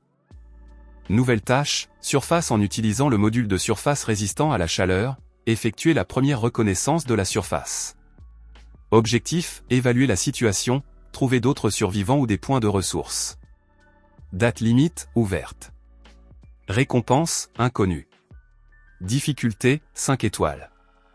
Eugène regarda cela longtemps. Puis il ouvrit le plan du module de surface résistant à la chaleur, une combinaison, en substance, mais pas une simple. Isolation multicouche, système de refroidissement intégré, air autonome pour 4 heures, verre thermoprotecteur pour la visibilité. 1 mois et demi pour la fabrication dans son propre atelier. Il ouvrit une nouvelle feuille dans le planificateur. Dehors 81 degrés et un monde en train de mourir. Dedans 19 degrés, 22 personnes, et demain la première soupe de leur propre récolte. Eugène ne sourit pas. Il commença simplement à dessiner. Parce que survivre sous terre n'est que la première moitié de la tâche. La seconde consiste à remonter à l'étage du dessus et à construire quelque chose de nouveau à partir de ce qui reste. Et cette fois selon ses propres règles. L'abri vivait selon son propre temps. Pas selon le soleil avait disparu, il n'y avait plus que des panneaux LED qui imitaient le lever du soleil à 6 heures du matin et le coucher à 10 heures du soir. Pas selon la température était toujours la même, 19 degrés, régulière comme un métronome. Les gens s'y habituaient différemment, certains vite, certains, pendant longtemps, ne parvenaient pas à s'endormir dans la nuit artificielle, se réveillaient au milieu du cycle et restaient allongés à fixer le plafond. Eugène s'y habitua au 3e jour. Il avait toujours su dormir là où c'était nécessaire et se réveiller quand il le fallait. Ce n'est pas de la discipline, c'est simplement que sa tête ne dépensait pas de ressources pour l'inutile. Il s'allongeait et il dormait. Il ouvrait les yeux et il travaillait. Il établit l'emploi du temps de l'abri dès la première semaine et l'afficha dans le compartiment commun, une feuille, sans décoration, 6 heures réveil, petit déjeuner. 7 heures 12 heures bloc de travail par section. 12 heures 13 heures déjeuner. 13 heures 18 heures deuxième bloc de travail. 18 heures 20 heures temps personnel. 20 heures dîner. 22 heures extinction des feux. Personne ne protesta. Au début, quelques personnes regardaient l'emploi du temps avec l'expression de gens habitués à un autre rythme de vie, mais l'abri enseigna vite l'essentiel, il n'y a pas de place ici pour les habitudes qui ne fonctionnent pas. Tout le monde travaillait. Sitaek dirigeait le niveau technique comme un chronomètre bien réglé. Chaque matin, inspection de tous les systèmes. Bloc des générateurs, circuit climatique, alimentation en eau, ventilation. Il notait les relevés dans le journal à la main, dans un cahier, parce qu'il expliqua à Eugène, un journal numérique peut se perdre en cas de panne de courant, mais le papier n'ira nulle part. Eugène apprécia cela et dit, bien. La femme de Sitaek, Im Suyon, travaillait dans les réserves, tenait l'inventaire, contrôlait la rotation, suivait les dates de péremption. Elle le faisait avec la précision d'une comptable, ce qu'elle avait été, comme il s'avéra, pendant 20 ans. La fille de Sitaek, Eunso, 17 ans, cheveux courts et l'habitude de regarder tout avec une légère ironie, s'attacha vite à Lee Seung-go au niveau hydroponique et, au bout d'une semaine, en savait plus sur la culture de laitue en cycle fermé qu'elle n'en avait su une semaine auparavant sur la vie en général. Nam Ji-chol, maître foreur grand, taciturne, avec des mains habituées aux outils lourds, prit en charge l'atelier. Il y entra simplement le premier matin, inspecta l'équipement, choisit un établi et se mit au travail. Il ne demanda la permission à personne. Yujin ne s'y opposa pas. Jong Eunji dirigeait le bloc médical avec un détachement professionnel qui, en pratique, se révéla être quelque chose de tout à fait différent. Elle connaissait les noms des 22 personnes à la fin du premier jour, et à la fin de la première semaine, elle savait déjà qui avait mal au dos à cause de la vie souterraine inhabituelle, chez qui commençait un trouble anxieux dû à l'enfermement, qui avait une allergie à un composant du système d'échange d'air. La dernière information, elle l'apporta à Yujin sous forme d'une courte note: le filtre de ventilation BE2 libère des microparticules de polymère. Je recommande le remplacement. Il remplaça le filtre le jour même. Baekari cuisinait. Cela semblait simple, mais dans les conditions de l'abri, très peu de choses étaient simples. Le bloc cuisine était conçu pour un fonctionnement autonome: plaques à induction, fours électriques, réserves d'épices et d'assaisonnement que Yujin avait accumulées pendant les 2 derniers mois avant la fermeture. À cette époque, il pensait aux calories et aux nutriments, à la durée de conservation, à la logistique. Harry pensait à autre chose. Le 5e jour, elle vint à lui au poste de commandement la première fois qu'elle venait d'elle-même, sans invitation. Frappe à la porte ouverte. « J'ai besoin d'un accès élargi au stock d'épices », dit-elle. « Pourquoi ? » « Parce que les gens ne mangent pas seulement pour les calories, » dit-elle. « Ils mangent parce que la nourriture est la seule chose normale qu'ils aient en ce moment. Si la nourriture est bonne, ils tiennent mieux ensemble. Si la nourriture est fade, ils commencent à se désagréger de l'intérieur.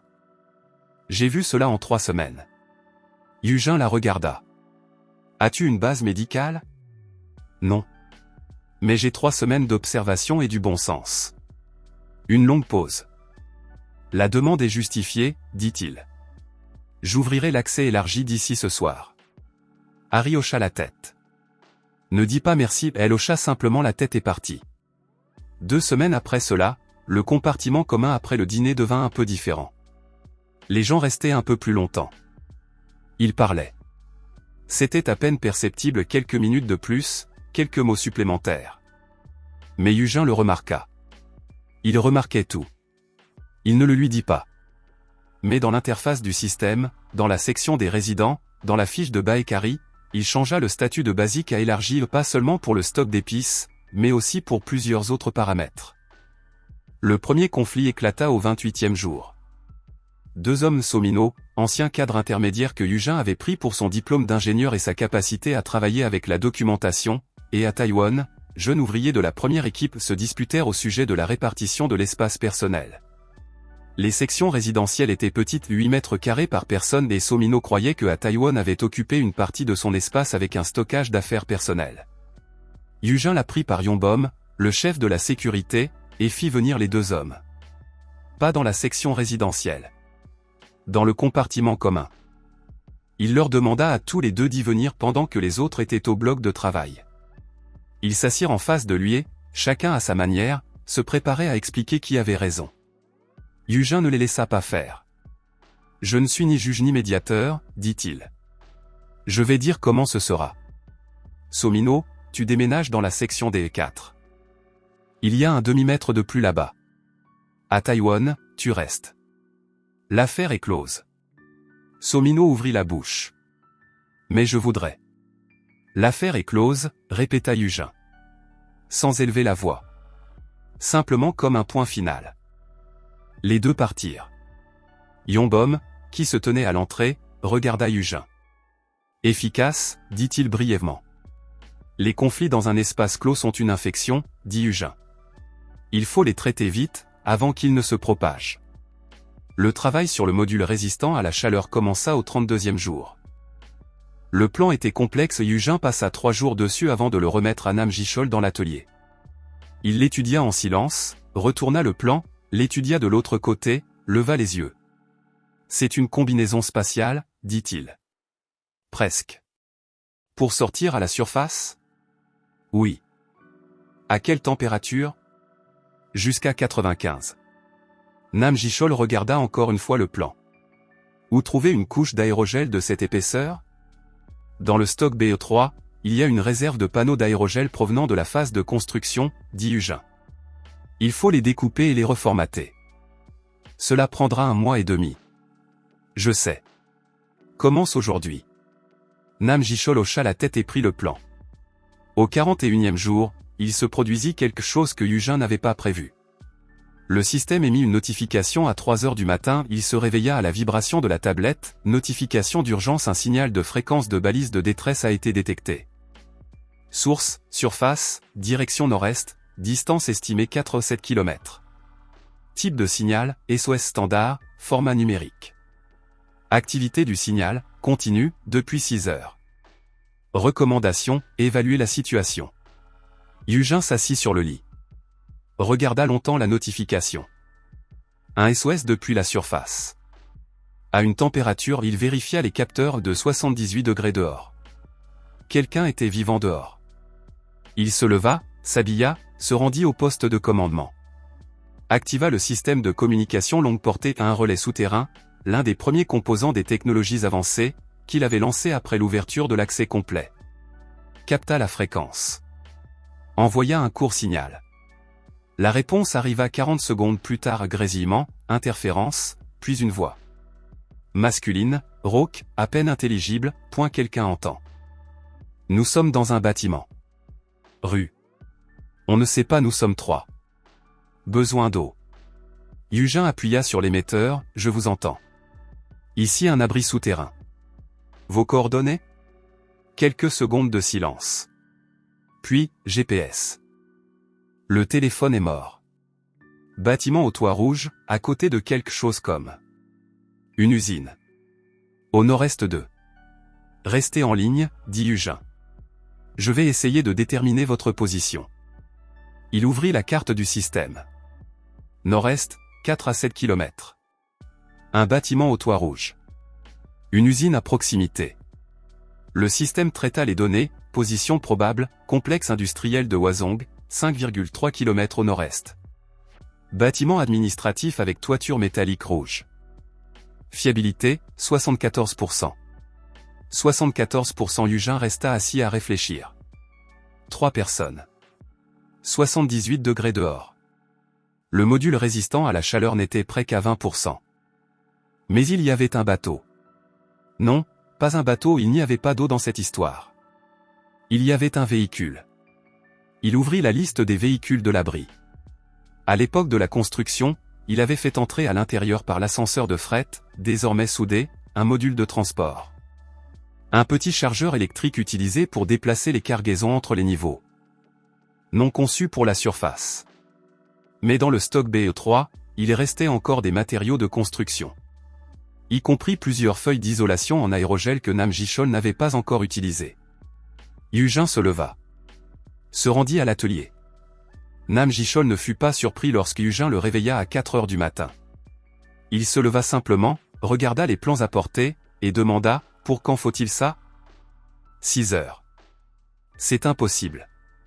Je sais. Fais-le. Nam Jishol le regarda une seconde. Se leva. Enfila un tablier de travail. J'ai besoin d'aide. Sitaek sera là dans 10 minutes, dit Yujin. Il avait déjà appelé Sitaek en allant vers l'atelier. Ils ne fabriquèrent pas une combinaison résistante à la chaleur, c'était irréaliste en 6 heures. Ils fabriquèrent autre chose, un cocon de protection thermique pour le chargeur. Des feuilles d'isolation en aérogel fixées autour de la cabine de l'opérateur, un microfiltre de ventilation avec refroidissement actif à l'admission, une réserve d'eau à l'intérieur pour 8 heures. Pas idéal. Le système évalua la construction, indice de protection thermique du module improvisé, maximum 67 degrés Celsius en fonctionnement standard. Température actuelle en surface, 78 degrés Celsius. Risque élevé. Fonctionnement sûr, jusqu'à 45 minutes de séjour continu. 78 dehors contre 67 de protection maximale. Une différence de 11 degrés, c'est un risque. Un risque sérieux. 45 minutes aller-retour. 5 km dans un sens. Il ouvrit la carte. Évalua l'itinéraire. Non. Cela ne passerait pas en 45 minutes rien que pour l'aller avec le chargeur. Il se tenait dans l'atelier et regardait la construction. Pas assez de puissance de refroidissement, dit Sitaek, debout à côté. S'il y avait un circuit de plus. Une deuxième sonde géothermique, dit Yujin. Oui, mais son installation. Pas pour une stationnaire. pour une mobile. Yujin ouvrit l'interface du système. Parcourut frénétiquement les plans. Ici, petite sonde géothermique, un tuyau de forage à 20 mètres verticalement vers le bas, saumure en circuit fermé. Pas stationnaire sur une plateforme à roues. Sitaek regarda l'écran. Vous proposez de fabriquer une station frigorifique mobile, dit-il lentement. Une petite. Il n'est pas nécessaire de la traîner tout le long et elle reste au point de départ. Le chargeur part, se refroidit avec l'air extérieur, puis revient à la station, se refroidit de nouveau. Point d'arrêt tous les 200 mètres. Sitaek calcula mentalement pendant quelques secondes. Le temps de trajet augmente à 2 heures. Mais le risque tombe à un niveau acceptable, dit Yujin. Pause. Encore 4 heures de travail, dit Sitaek. Commencez. Le raid eut lieu le lendemain matin. Au volant du chargeur était assis Nam Jichol. Yujin l'avait choisi parce qu'il maîtrisait mieux que quiconque l'équipement dans des conditions non standards, et parce que c'est lui-même qui avait demandé à y aller. Il s'était simplement approché le matin et avait dit « J'y vais ». Yujin ne s'y opposa pas. Lui-même resta au poste de commandement et suivait sur le traceur GPS installé sur le chargeur. Le sas de surface s'ouvrit. Le chargeur sortit. Sur les moniteurs des caméras extérieures, pendant les premières secondes, tant que les caméras fonctionnaient encore, on pouvait voir la surface. Une carrière grise, brûlée. Le ciel jaune pâle, presque blanc à cause de la chaleur. L'air tremblait tellement que l'horizon se brouillait. Puis les caméras surchauffèrent et s'éteignirent. Il ne resta que le point GPS sur la carte, avançant lentement, méthodiquement vers le nord-est.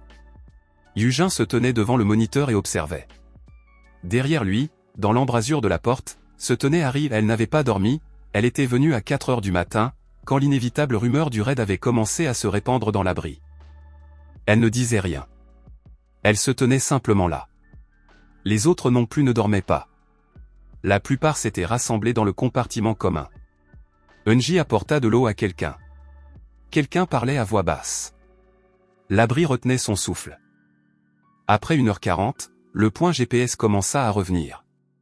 Après 2h10, le sas de fret s'ouvrit de l'intérieur, le système confirma « SAS intérieur activé ». L'objet est revenu. Yujin alla au sas. Nam Jichol sortit de la cabine trempée, respirant lourdement, le visage rouge malgré la protection. Derrière lui, 3 personnes. Un homme d'environ 50 ans, tenant à peine sur ses jambes. Une femme d'âge moyen, avec une brûlure à l'avant-bras. Un jeune homme qui regardait tout autour avec l'expression de quelqu'un qui ne croit pas que cela soit en train d'arriver. Nam Jichol regarda Yujin. Ils étaient 6, dit-il à voix basse. 3 n'ont pas survécu jusqu'à notre arrivée. Silence. Yujin regarda les 3 survivants. Jong Eunji, dit-il, sans élever la voix. Elle se tenait déjà là, elle était venue avant même qu'il ait le temps de l'appeler. Bloc médical. Allons-y, dit-elle aux 3. À voix basse, sans paroles inutiles. Elle les conduisit en bas. Nam Jichol restait près du chargeur. Dehors, dit-il. Se tue. Dehors, c'est très mauvais, Yujin SSI. Je sais. Non. Jichol le regarda droit dans les yeux. Tu connais les chiffres. Moi, je l'ai vu. Ce sont 2 choses différentes. Yujin se tut une seconde. Tu me raconteras plus tard. Repose-toi maintenant. Au 100e jour après la fermeture, la température en surface commença à baisser. Pour la première fois. Les capteurs le montrèrent à 6 heures du matin. Yujin le vit immédiatement, parce qu'il les regardait chaque matin en premier depuis déjà 3 mois et demi. 84 degrés hier. 83 aujourd'hui. 1 degré est négligeable. Mais le système confirma, pic de chaleur dépassé. Début de la phase de déclin confirmé. Temps estimé jusqu'à atteindre un niveau sur 45 degrés Celsius, 8 aux 14 mois. Temps estimé jusqu'à normalisation à 30 degrés Celsius, 2 aux 3 ans. 8 à 14 mois jusqu'à 45 degrés. À 45, il sera possible de sortir à la surface avec le module complet de protection thermique, qui d'ici là sera prêt. À 45, il sera possible de commencer à chercher ce qui reste. Qui reste? Yujin regarda le chiffre. Puis se leva et alla au petit déjeuner commun. Il assistait rarement au petit déjeuner commun d'habitude, il mangeait au poste de commandement tout en consultant les données du matin. Mais aujourd'hui était différent. Quand il entra dans le compartiment commun, les conversations se turent une seconde, la réaction habituelle à son apparition. Puis elles reprirent. Il prit un plateau, se mit dans la file, reçut sa portion. Harry distribuait le petit déjeuner. Le regarda lorsqu'il s'approcha. Pas spécialement, elle le regarda simplement. Aujourd'hui, c'est bouilli de riz au gingembre et aux oignons séchés, dit-elle. Bien, dit-il. Il prit le plateau. Alla s'asseoir à une place libre. En face de lui, de l'autre côté de la table, était assis le jeune homme des 3 rescapés, qui s'appelait O.M. Juan. 23 ans, ancien étudiant en architecture. En 100 jours dans l'abri, il trouva sa place étonnamment vite. Lee Seung-go, au niveau hydroponique, l'utilisait pour dessiner des schémas d'extension, parce qu'il savait travailler avec les plans spatiaux. Yujin SSI, dit O.M. Juan. C'est vrai que le pic est passé? C'est vrai. Un léger son traversa le compartiment, pas des mots, juste quelque chose d'expiré. Par beaucoup à la fois. Yujin mangeait sa bouillie et observait. 25 personnes, les 3 rescapés s'ajoutaient aux 22, étaient assises aux tables et prenaient le petit déjeuner. Parlaient. Eunso dessinait quelque chose dans un cahier. Jong Eunji lisait quelque chose sur une tablette. Nam Ji-chol mangeait en silence, comme toujours, mais aujourd'hui avec une expression légèrement différente sur le visage. Plus calme. Voilà, pensa Yujin. Voilà à quoi servent 25 personnes. Pas aux ressources. Pas aux mains. Pour ce son qu'on expire tous ensemble quand une bonne nouvelle arrive dans un petit espace. Il termina sa bouillie. Se leva. Rapporta le plateau. À la table de service, Harry débarrassait la vaisselle. Il s'arrêta une seconde. Le gingembre était une bonne décision, dit-il. Elle leva les yeux. Quelque chose dans son visage changea légèrement, pas un sourire, non. Quelque chose de plus subtil. Merci, dit-elle. Il hocha la tête et sortit. Le 123e jour, le module résistant à la chaleur fut prêt. Nam Ji-chol le sortit de l'atelier, et il se tenait près du sas de fret comme quelque chose entre une combinaison spatiale d'astronaute et une tenue de protection de chantier. Multicouche, anguleux, avec une large visière transparente, un système de refroidissement intégré et de l'air autonome pour 6 heures. Lait. Fonctionnel. Le système évalua, module de protection thermique, certifié jusqu'à 95 degrés Celsius. Autonomie, 6 heures. Prêt à l'emploi. Yujin l'enfila en mode test à l'intérieur juste pour vérifier l'ajustement, la mobilité, la visibilité. Marcha dans le couloir du niveau technique. Tourna. S'accroupit. Nam Ji-chol observait d'un œil critique. L'articulation de l'épaule droite est serrée, dit-il. Je vois. Ça se desserra. Non, il faut l'ajuster. Plus tard. Ji-chol grimaça, mais hocha la tête. Yujin retira le module. Le regarda. La première sortie à la surface aurait lieu dans une semaine, quand la température descendrait à 76 degrés. Non pas parce que ce serait plus sûr, ce serait bien plus sûr beaucoup plus tard. Mais parce qu'il fallait des informations. Il avait besoin de voir ce qu'il y avait dehors. S'il y avait d'autres signaux. S'il y avait d'autres gens. S'il restait encore quelque chose qui valait la peine qu'on y revienne. Harry vint le voir le soir précédant la première sortie. Non pas au poste de commandement au sas technique, où il vérifiait l'équipement. Elle s'arrêta à 3 mètres.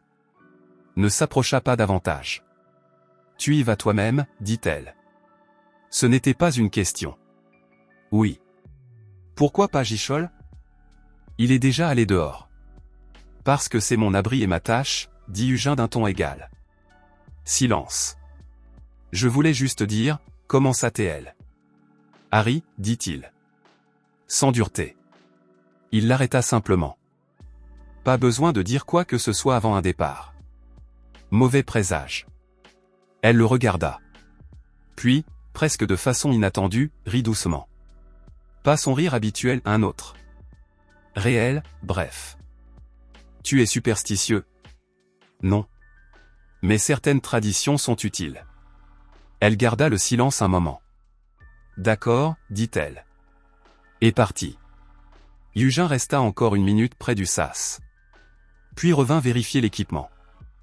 Yujin sortit à l'extérieur le 130e jour après la fermeture.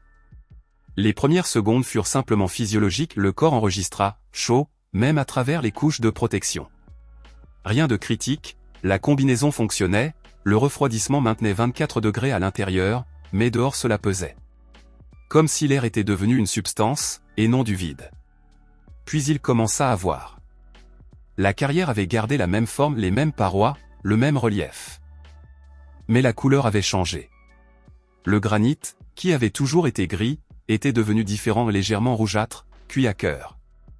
Les buissons qui poussaient près de la paroi nord au printemps avaient disparu ou non pas brûlés, simplement desséchés jusqu'à un état où il n'y avait plus de différence entre vivants et morts.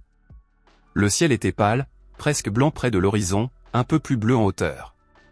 Le soleil était flou, sans contour net, comme si l'atmosphère était devenue légèrement nuageuse. Silence. Un silence absolu, total, il n'avait jamais entendu un tel silence. Pas d'oiseaux, pas d'insectes, pas de vent.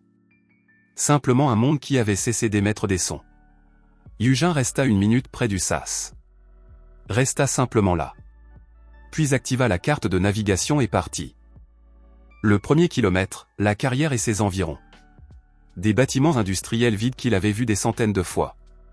Des portails désormais ouverts, quelqu'un était parti à la hâte ou bien les portails s'étaient simplement bloqués sous l'effet de la surchauffe, le métal s'était déformé. Le deuxième kilomètre, la route vers Guangzhou. L'asphalte s'était couvert d'un réseau de fissures, par endroits il avait gondolé, à d'autres il s'était affaissé. Quelques voitures abandonnées, sans aucune trace de personne. L'une d'elles était renversée sans raison évidente, il n'y avait pas eu de vent. Le troisième kilomètre, la lisière d'un quartier résidentiel. Les maisons tenaient toujours debout.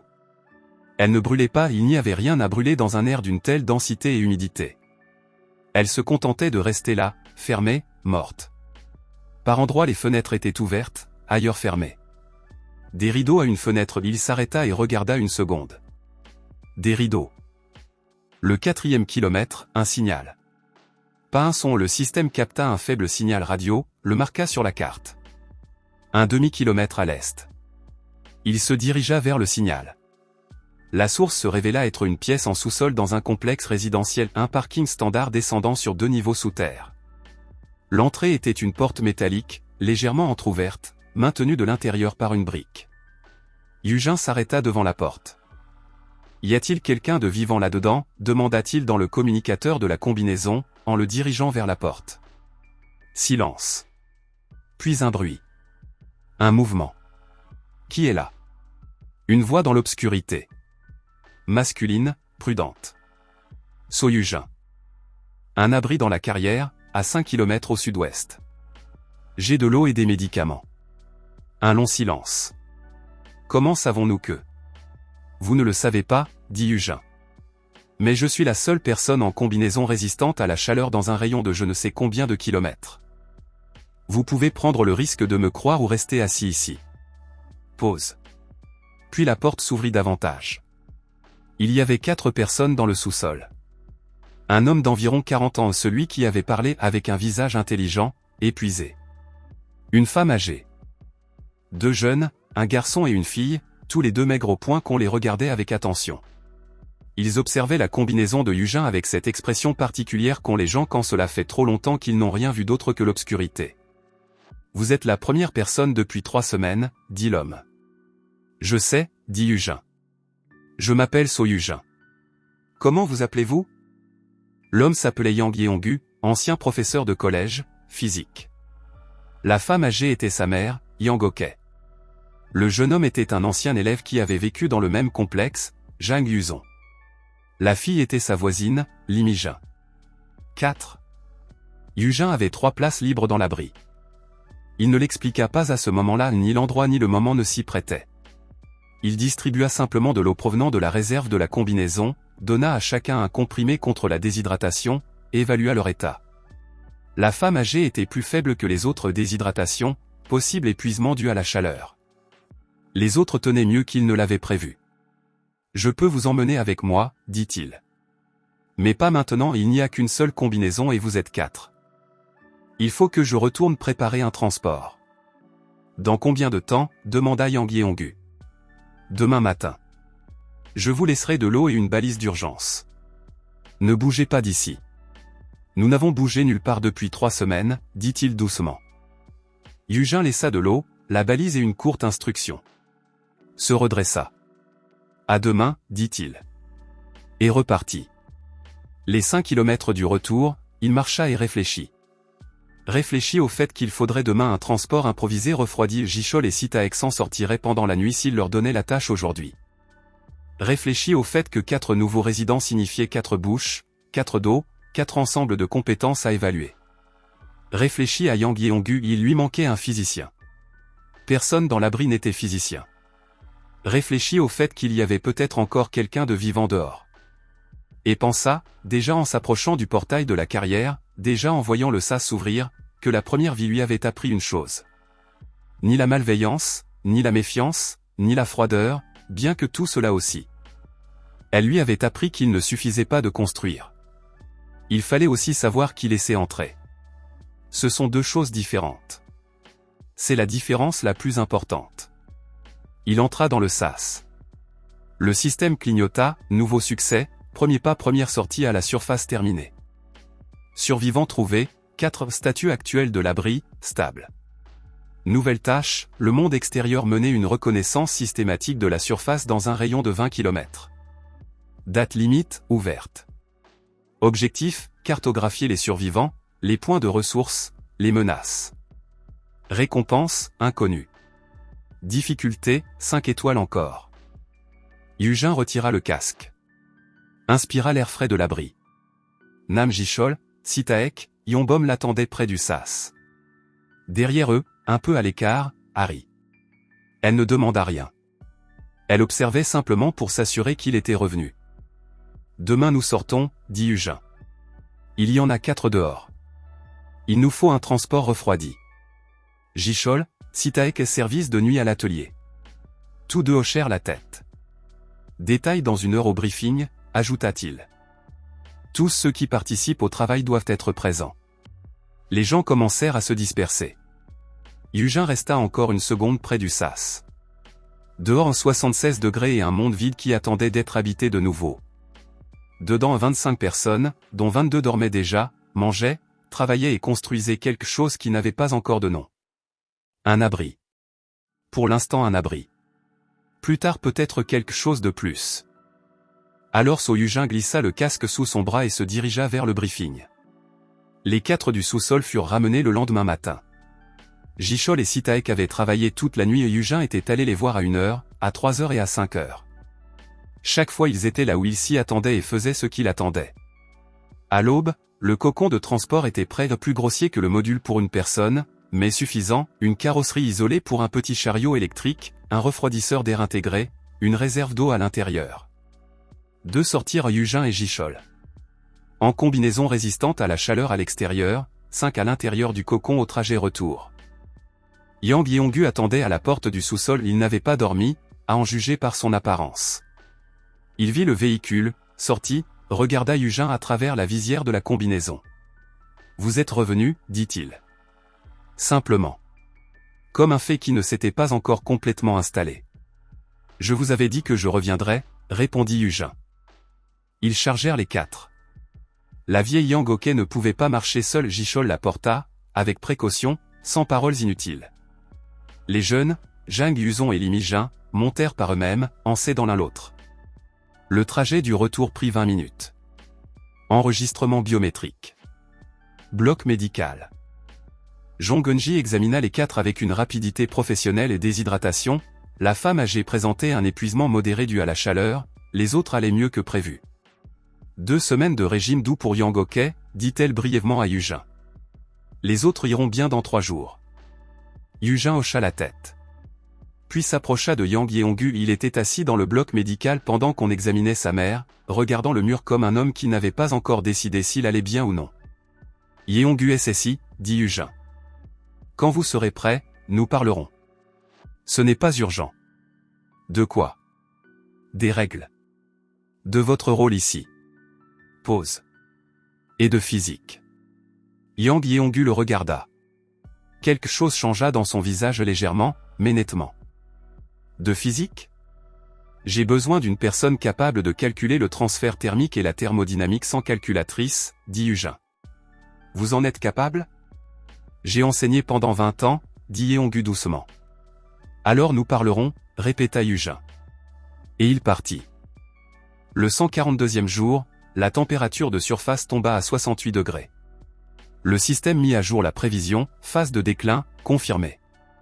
Vitesse, 0,1 degré C par semaine. Temps estimé jusqu'à 45 degrés Celsius, 6 à 9 mois.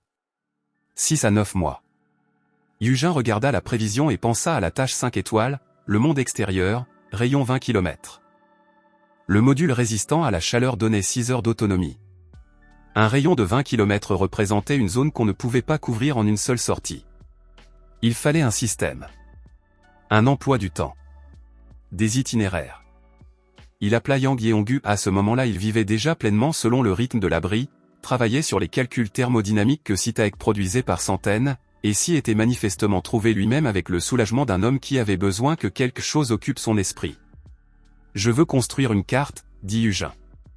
Il posa devant lui une feuille blanche avec des rayons. 20 km autour de l'abri. En secteur. Chaque sortie, un secteur. Il me faut un schéma de couverture optimale en tenant compte des contraintes de temps et de ressources. Yeongu regarda la feuille. 6 heures par sortie, dit-il. Vitesse moyenne à la surface 15 km/h au maximum, compte tenu du terrain et des obstacles. Cela fait 90 km en théorie, mais en réalité la moitié. Chaque secteur 20 à 25 km². Couverture complète en 8 à 10 sorties.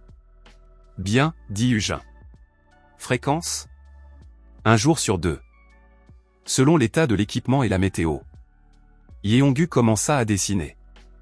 Les 5 premières sorties donnèrent les résultats suivants. Sortie 1, secteur nord. Quartier résidentiel de Gwangju. Vide. 2 véhicules abandonnés avec batterie partiellement fonctionnelle. Ressources potentielles enregistrées. Survivants, 0. Sortie 2, secteur nord-est. Zone industrielle.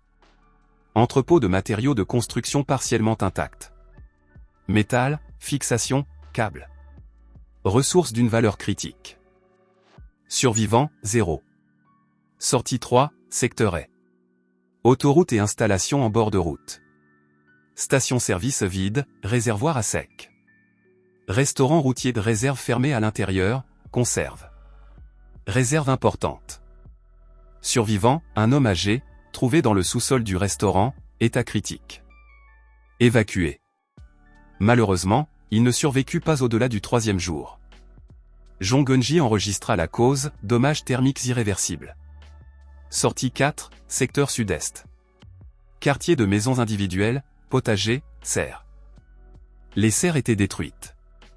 Mais dans le sol, à une profondeur de 30 cm, on enregistra ceci, les systèmes racinaires de certaines plantes avaient survécu.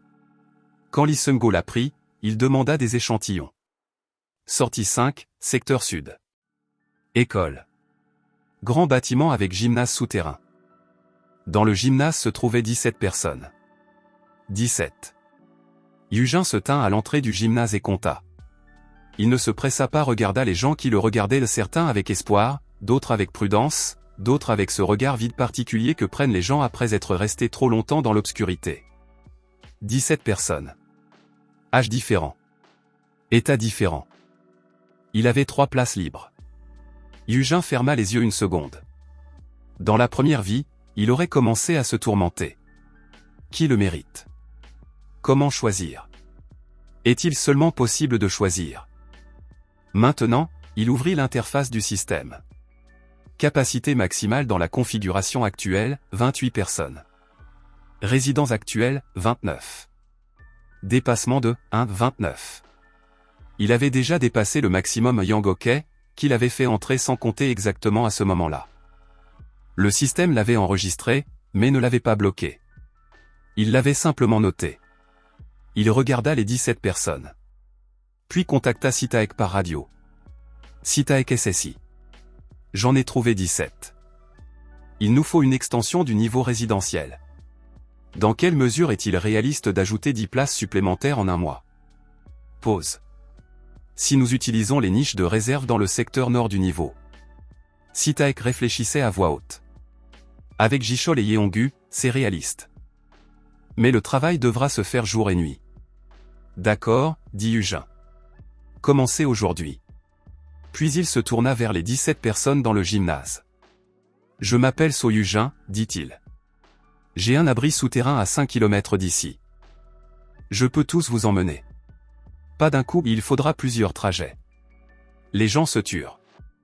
Puis, du milieu du groupe, se leva une femme d'environ 35 ans, aux cheveux coupés courts et avec ce regard qu'ont les gens habitués à prendre des décisions pour les autres. Une enseignante, pensa-t-il.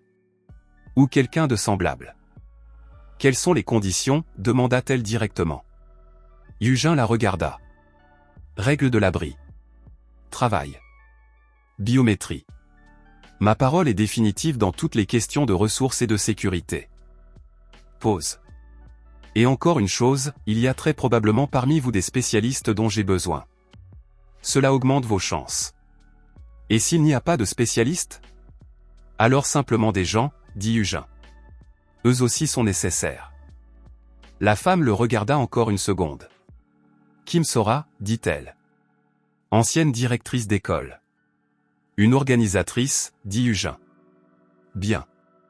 Vous partez en premier. Au 200e jour, l'abri avait grandi. Pas seulement physiquement, bien que physiquement aussi, l'extension du niveau résidentiel avait ajouté 12 places nouvelles, le niveau de production avait augmenté d'un tiers, le bloc hydroponique sous la direction de Lee Seung-go et Deunso couvrait déjà 40% du besoin en produits frais. Il avait grandi d'une autre manière. Différemment. 43 personnes. Ce n'était plus un abri, c'était une structure. Petite, fragile, souterraine, mais une structure. Avec sa propre hiérarchie, ses propres spécialistes, ses propres conflits et ses propres décisions. Kim Sora prit elle-même en charge la logistique interne, sans aucune proposition de sa part. Elle vint simplement le 3e jour et posa devant lui un schéma d'optimisation des équipes de travail. Il l'étudia. Le schéma était bon. Mettez-le en œuvre, dit-il. Vous n'allez pas y apporter d'ajustement? Y a-t-il quelque chose à ajuster? Pause. Non.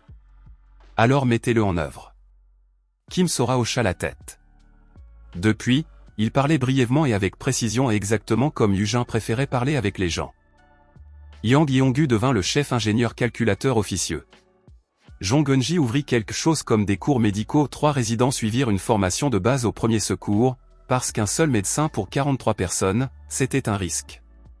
Nam Jichol réparait, soudait, assemblait et refaisait tellement de choses dans l'abri qu'un jour Yujin se surprit à penser, si Jichol n'était pas là, l'abri serait différent. Moins vivant, d'une certaine manière. C'était un mot étrange pour un bunker souterrain. Vivant. Baekari fit quelque chose à quoi Yujin ne s'attendait pas. Le 170e jour, elle vint le voir non pas avec une question de cuisine, ni avec une demande. Elle apporta un carnet. J'écrivais des choses, dit-elle. Quoi? Tout. Depuis le premier jour. Qui est arrivé, quand, dans quel état? Ce qu'il mangeait. Comment l'humeur du groupe changeait. Quel conflit il y avait et comment il se terminait. Qui est ami avec qui? Qui a peur de qui? Elle posa le carnet sur la table. Je ne sais pas si c'est utile. Mais cela m'a semblé important. Yujin prit le carnet. L'ouvrit au hasard. Petite écriture soignée. Date. Nom. Observation courte, précise. Pas émotionnelle, analytique. Qui souffre de claustrophobie? Qui est devenu une autorité informelle dans les affaires quotidiennes? Qui s'est replié sur lui-même et pourquoi, si elle avait pu le déterminer? C'était et il le comprit au bout d'une minute une carte sociale de l'abri. La chose même qu'il tenait lui-même dans l'interface du système, mais de façon plus grossière et moins complète. Il referma le carnet. La regarda. Tu es observatrice, dit-il. J'ai toujours été observatrice, dit-elle d'un ton égal. C'est juste qu'avant je l'utilisais à d'autres fins. Silence. J'ai besoin d'une copie, dit Yujin. Et continue à la tenir à jour. Harry hocha la tête. Se leva. À la porte, elle s'arrêta. Yujin, dit-elle. Pas Oppa, juste le nom. Oui. Me pardonneras-tu un jour? Une longue pause. Je ne sais pas, dit-il honnêtement. Ce n'est pas quelque chose que je planifie. C'est quelque chose qui arrive ou n'arrive pas. Elle réfléchit une seconde. Hocha la tête. Honnête, dit-elle. Et partit. Yujin resta assis à regarder le carnet dans ses mains. Honnête. Peut-être était-ce le premier mot vraiment honnête qu'elle avait jamais dit sur lui. Sur eux. Surtout. Le 212e jour, le système émit la notification qu'il attendait, tâche le monde extérieur terminé cartographié, rayon de 19 sur 20 km. Survivants trouvés, 41, dont acceptés dans l'abri, 28. Points de ressources enregistrés, 14. Menaces potentielles enregistrées, 2 reçus, 8000 CP solde actuel de CP, 41 500 déverrouillés, réseau d'abris capacité d'établir une communication et une coordination avec d'autres abris dans un rayon de 100 km. Message du système: le système a enregistré, dans un rayon de 100 km, il existe au moins 3 abris organisés. L'un d'eux est une structure militaire, force inconnue. Recommandation: initier le contact. 3 abris. Un militaire. Yujin regarda longtemps le message. Une structure militaire dans un monde sans État n'est pas une protection. C'est du pouvoir. Et le pouvoir dans le vide cherche toujours à s'étendre. Il ouvrit la carte. 3 marqueurs à des distances de 40 à 80 km. 2 civils, à en juger par la désignation. Indifférents. Plus forts, plus organisés, avec des signaux radio réguliers sur une fréquence militaire. Le système lui avait donné un outil, le réseau d'abri. C'était une ressource diplomatique. La capacité de parler aux autres avant qu'ils ne viennent parler avec lui. Avant le mot-clé. La température de surface était tombée à 49 degrés. Cela arriva sans bruit, sans annonce, sans moment particulier. Le capteur montra simplement le chiffre le matin, et Yujin le regarda plus longtemps que d'habitude. 49. Le système ne dit rien. Juste un chiffre sur l'écran. Toujours pas sur A49, sans combinaison, une personne ferait un coup de chaleur en 20 minutes. Mais déjà différent. Ce n'était plus cette chaleur irréversible, blanche, meurtrière, qui existait au pic. La frontière s'était déplacée. Il sortit seul le matin en équipement complet, mais sans objectif précis. Il sortit simplement et marcha vers le nord, là où autrefois se trouvaient les champs et les potagers. Et là, il trouva quelque chose. De l'herbe. Pas beaucoup, plusieurs touffes à la base d'un mur de béton, là où l'ombre restait plus longtemps. Jaune, à peine vivante, presque transparente. Mais de l'herbe. Vivante, en croissance, poussant obstinément hors de la terre cuite vers un soleil devenu un peu moins meurtrier. Yujin s'arrêta. S'accroupit à côté d'elle. Regarda longtemps. Puis se releva et rentra. Le soir après le dîner, alors que le compartiment commun était encore rempli de monde, il se tint contre le mur et observa simplement. Kim saura expliquer quelque chose à 2 nouveaux résidents, leur montrant le schéma des horaires. Yang Yeongu et Sitaek discutaient doucement d'un détail technique, crayon en main. Eunso riait à quelque chose qu'Oem Juan avait dit. Jong Eunji était assise dans un coin et lisait, elle lisait toujours, cette personne ne cessait de lire en aucune circonstance. Nam Jichol était assis à la table avec une tasse de thé et regardait le mur comme un homme qui avait la paix en lui. Harry se tenait près de la table de service, son service était terminé, mais elle n'était pas encore partie. Elle parlait doucement avec Lee Mi-jin, Yujin n'entendait pas les mots. Mi-jin souriait. 43 personnes. 43 personnes qui vivaient sous terre, mangeaient des légumes cultivés sous lumière artificielle, dormaient dans des compartiments de 8 mètres et tenaient bon. De différentes façons, avec difficulté, avec des conflits et de la fatigue mais tenaient bon. Yujin les regarda et pensa au message du système 3 abris dans un rayon de 100 km. Un militaire. Il pensa à l'herbe près du mur. Pensa que la première vie s'était terminée sur un asphalte brûlant avec cette pensée, je ferai cela autrement. Il l'avait fait autrement. Mais ce n'était pas la fin. Il n'y a pas de fin, il n'y a que des points à partir desquels commence l'étape suivante. Harry remarqua qu'il la regardait, sentit son regard, se retourna. Pendant une seconde, leurs yeux se croisèrent. Il ne détourna pas les yeux. Elle non plus. Puis elle fit le plus léger des signes de tête, presque imperceptible, comme si elle disait quelque chose sans mots. Ce que c'était exactement, il n'essaya pas de le déchiffrer. Il le prit simplement comme c'était. Se retourna et sortit dans le couloir. Il y avait du silence au poste de commandement. Les moniteurs brillaient d'une lumière bleuâtre égale. Sur l'écran principal une carte, l'abri au centre, 3 marqueurs dans un rayon de 100 km, l'un d'eux rouge, pulsant lentement comme le pouls de quelqu'un d'autre. Il s'assit. Ouvrit l'interface du réseau d'abri. Le curseur flottait au-dessus du bouton de premier contact. Le système ne le pressait pas. N'activait aucun minuteur. Il attendait simplement.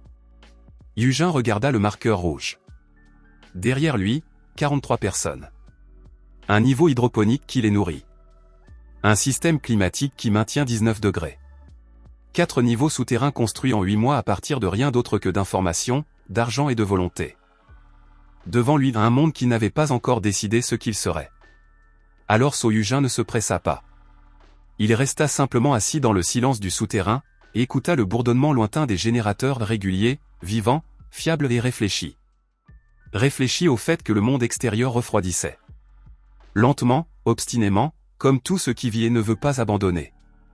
Réfléchis au fait que quelque part dans un rayon de 100 km, quelqu'un avec une discipline militaire et des intentions inconnues écoutait les ondes radio et savait peut-être déjà pour lui. Il pensa à l'herbe près du mur de béton. Puis sa main se posa sur le clavier. Et il commença à taper le premier message. Soyujin ne savait pas encore que la réponse arriverait dans cette minute. Et qu'elle serait envoyée par un abri tout autre que celui auquel il s'attendait.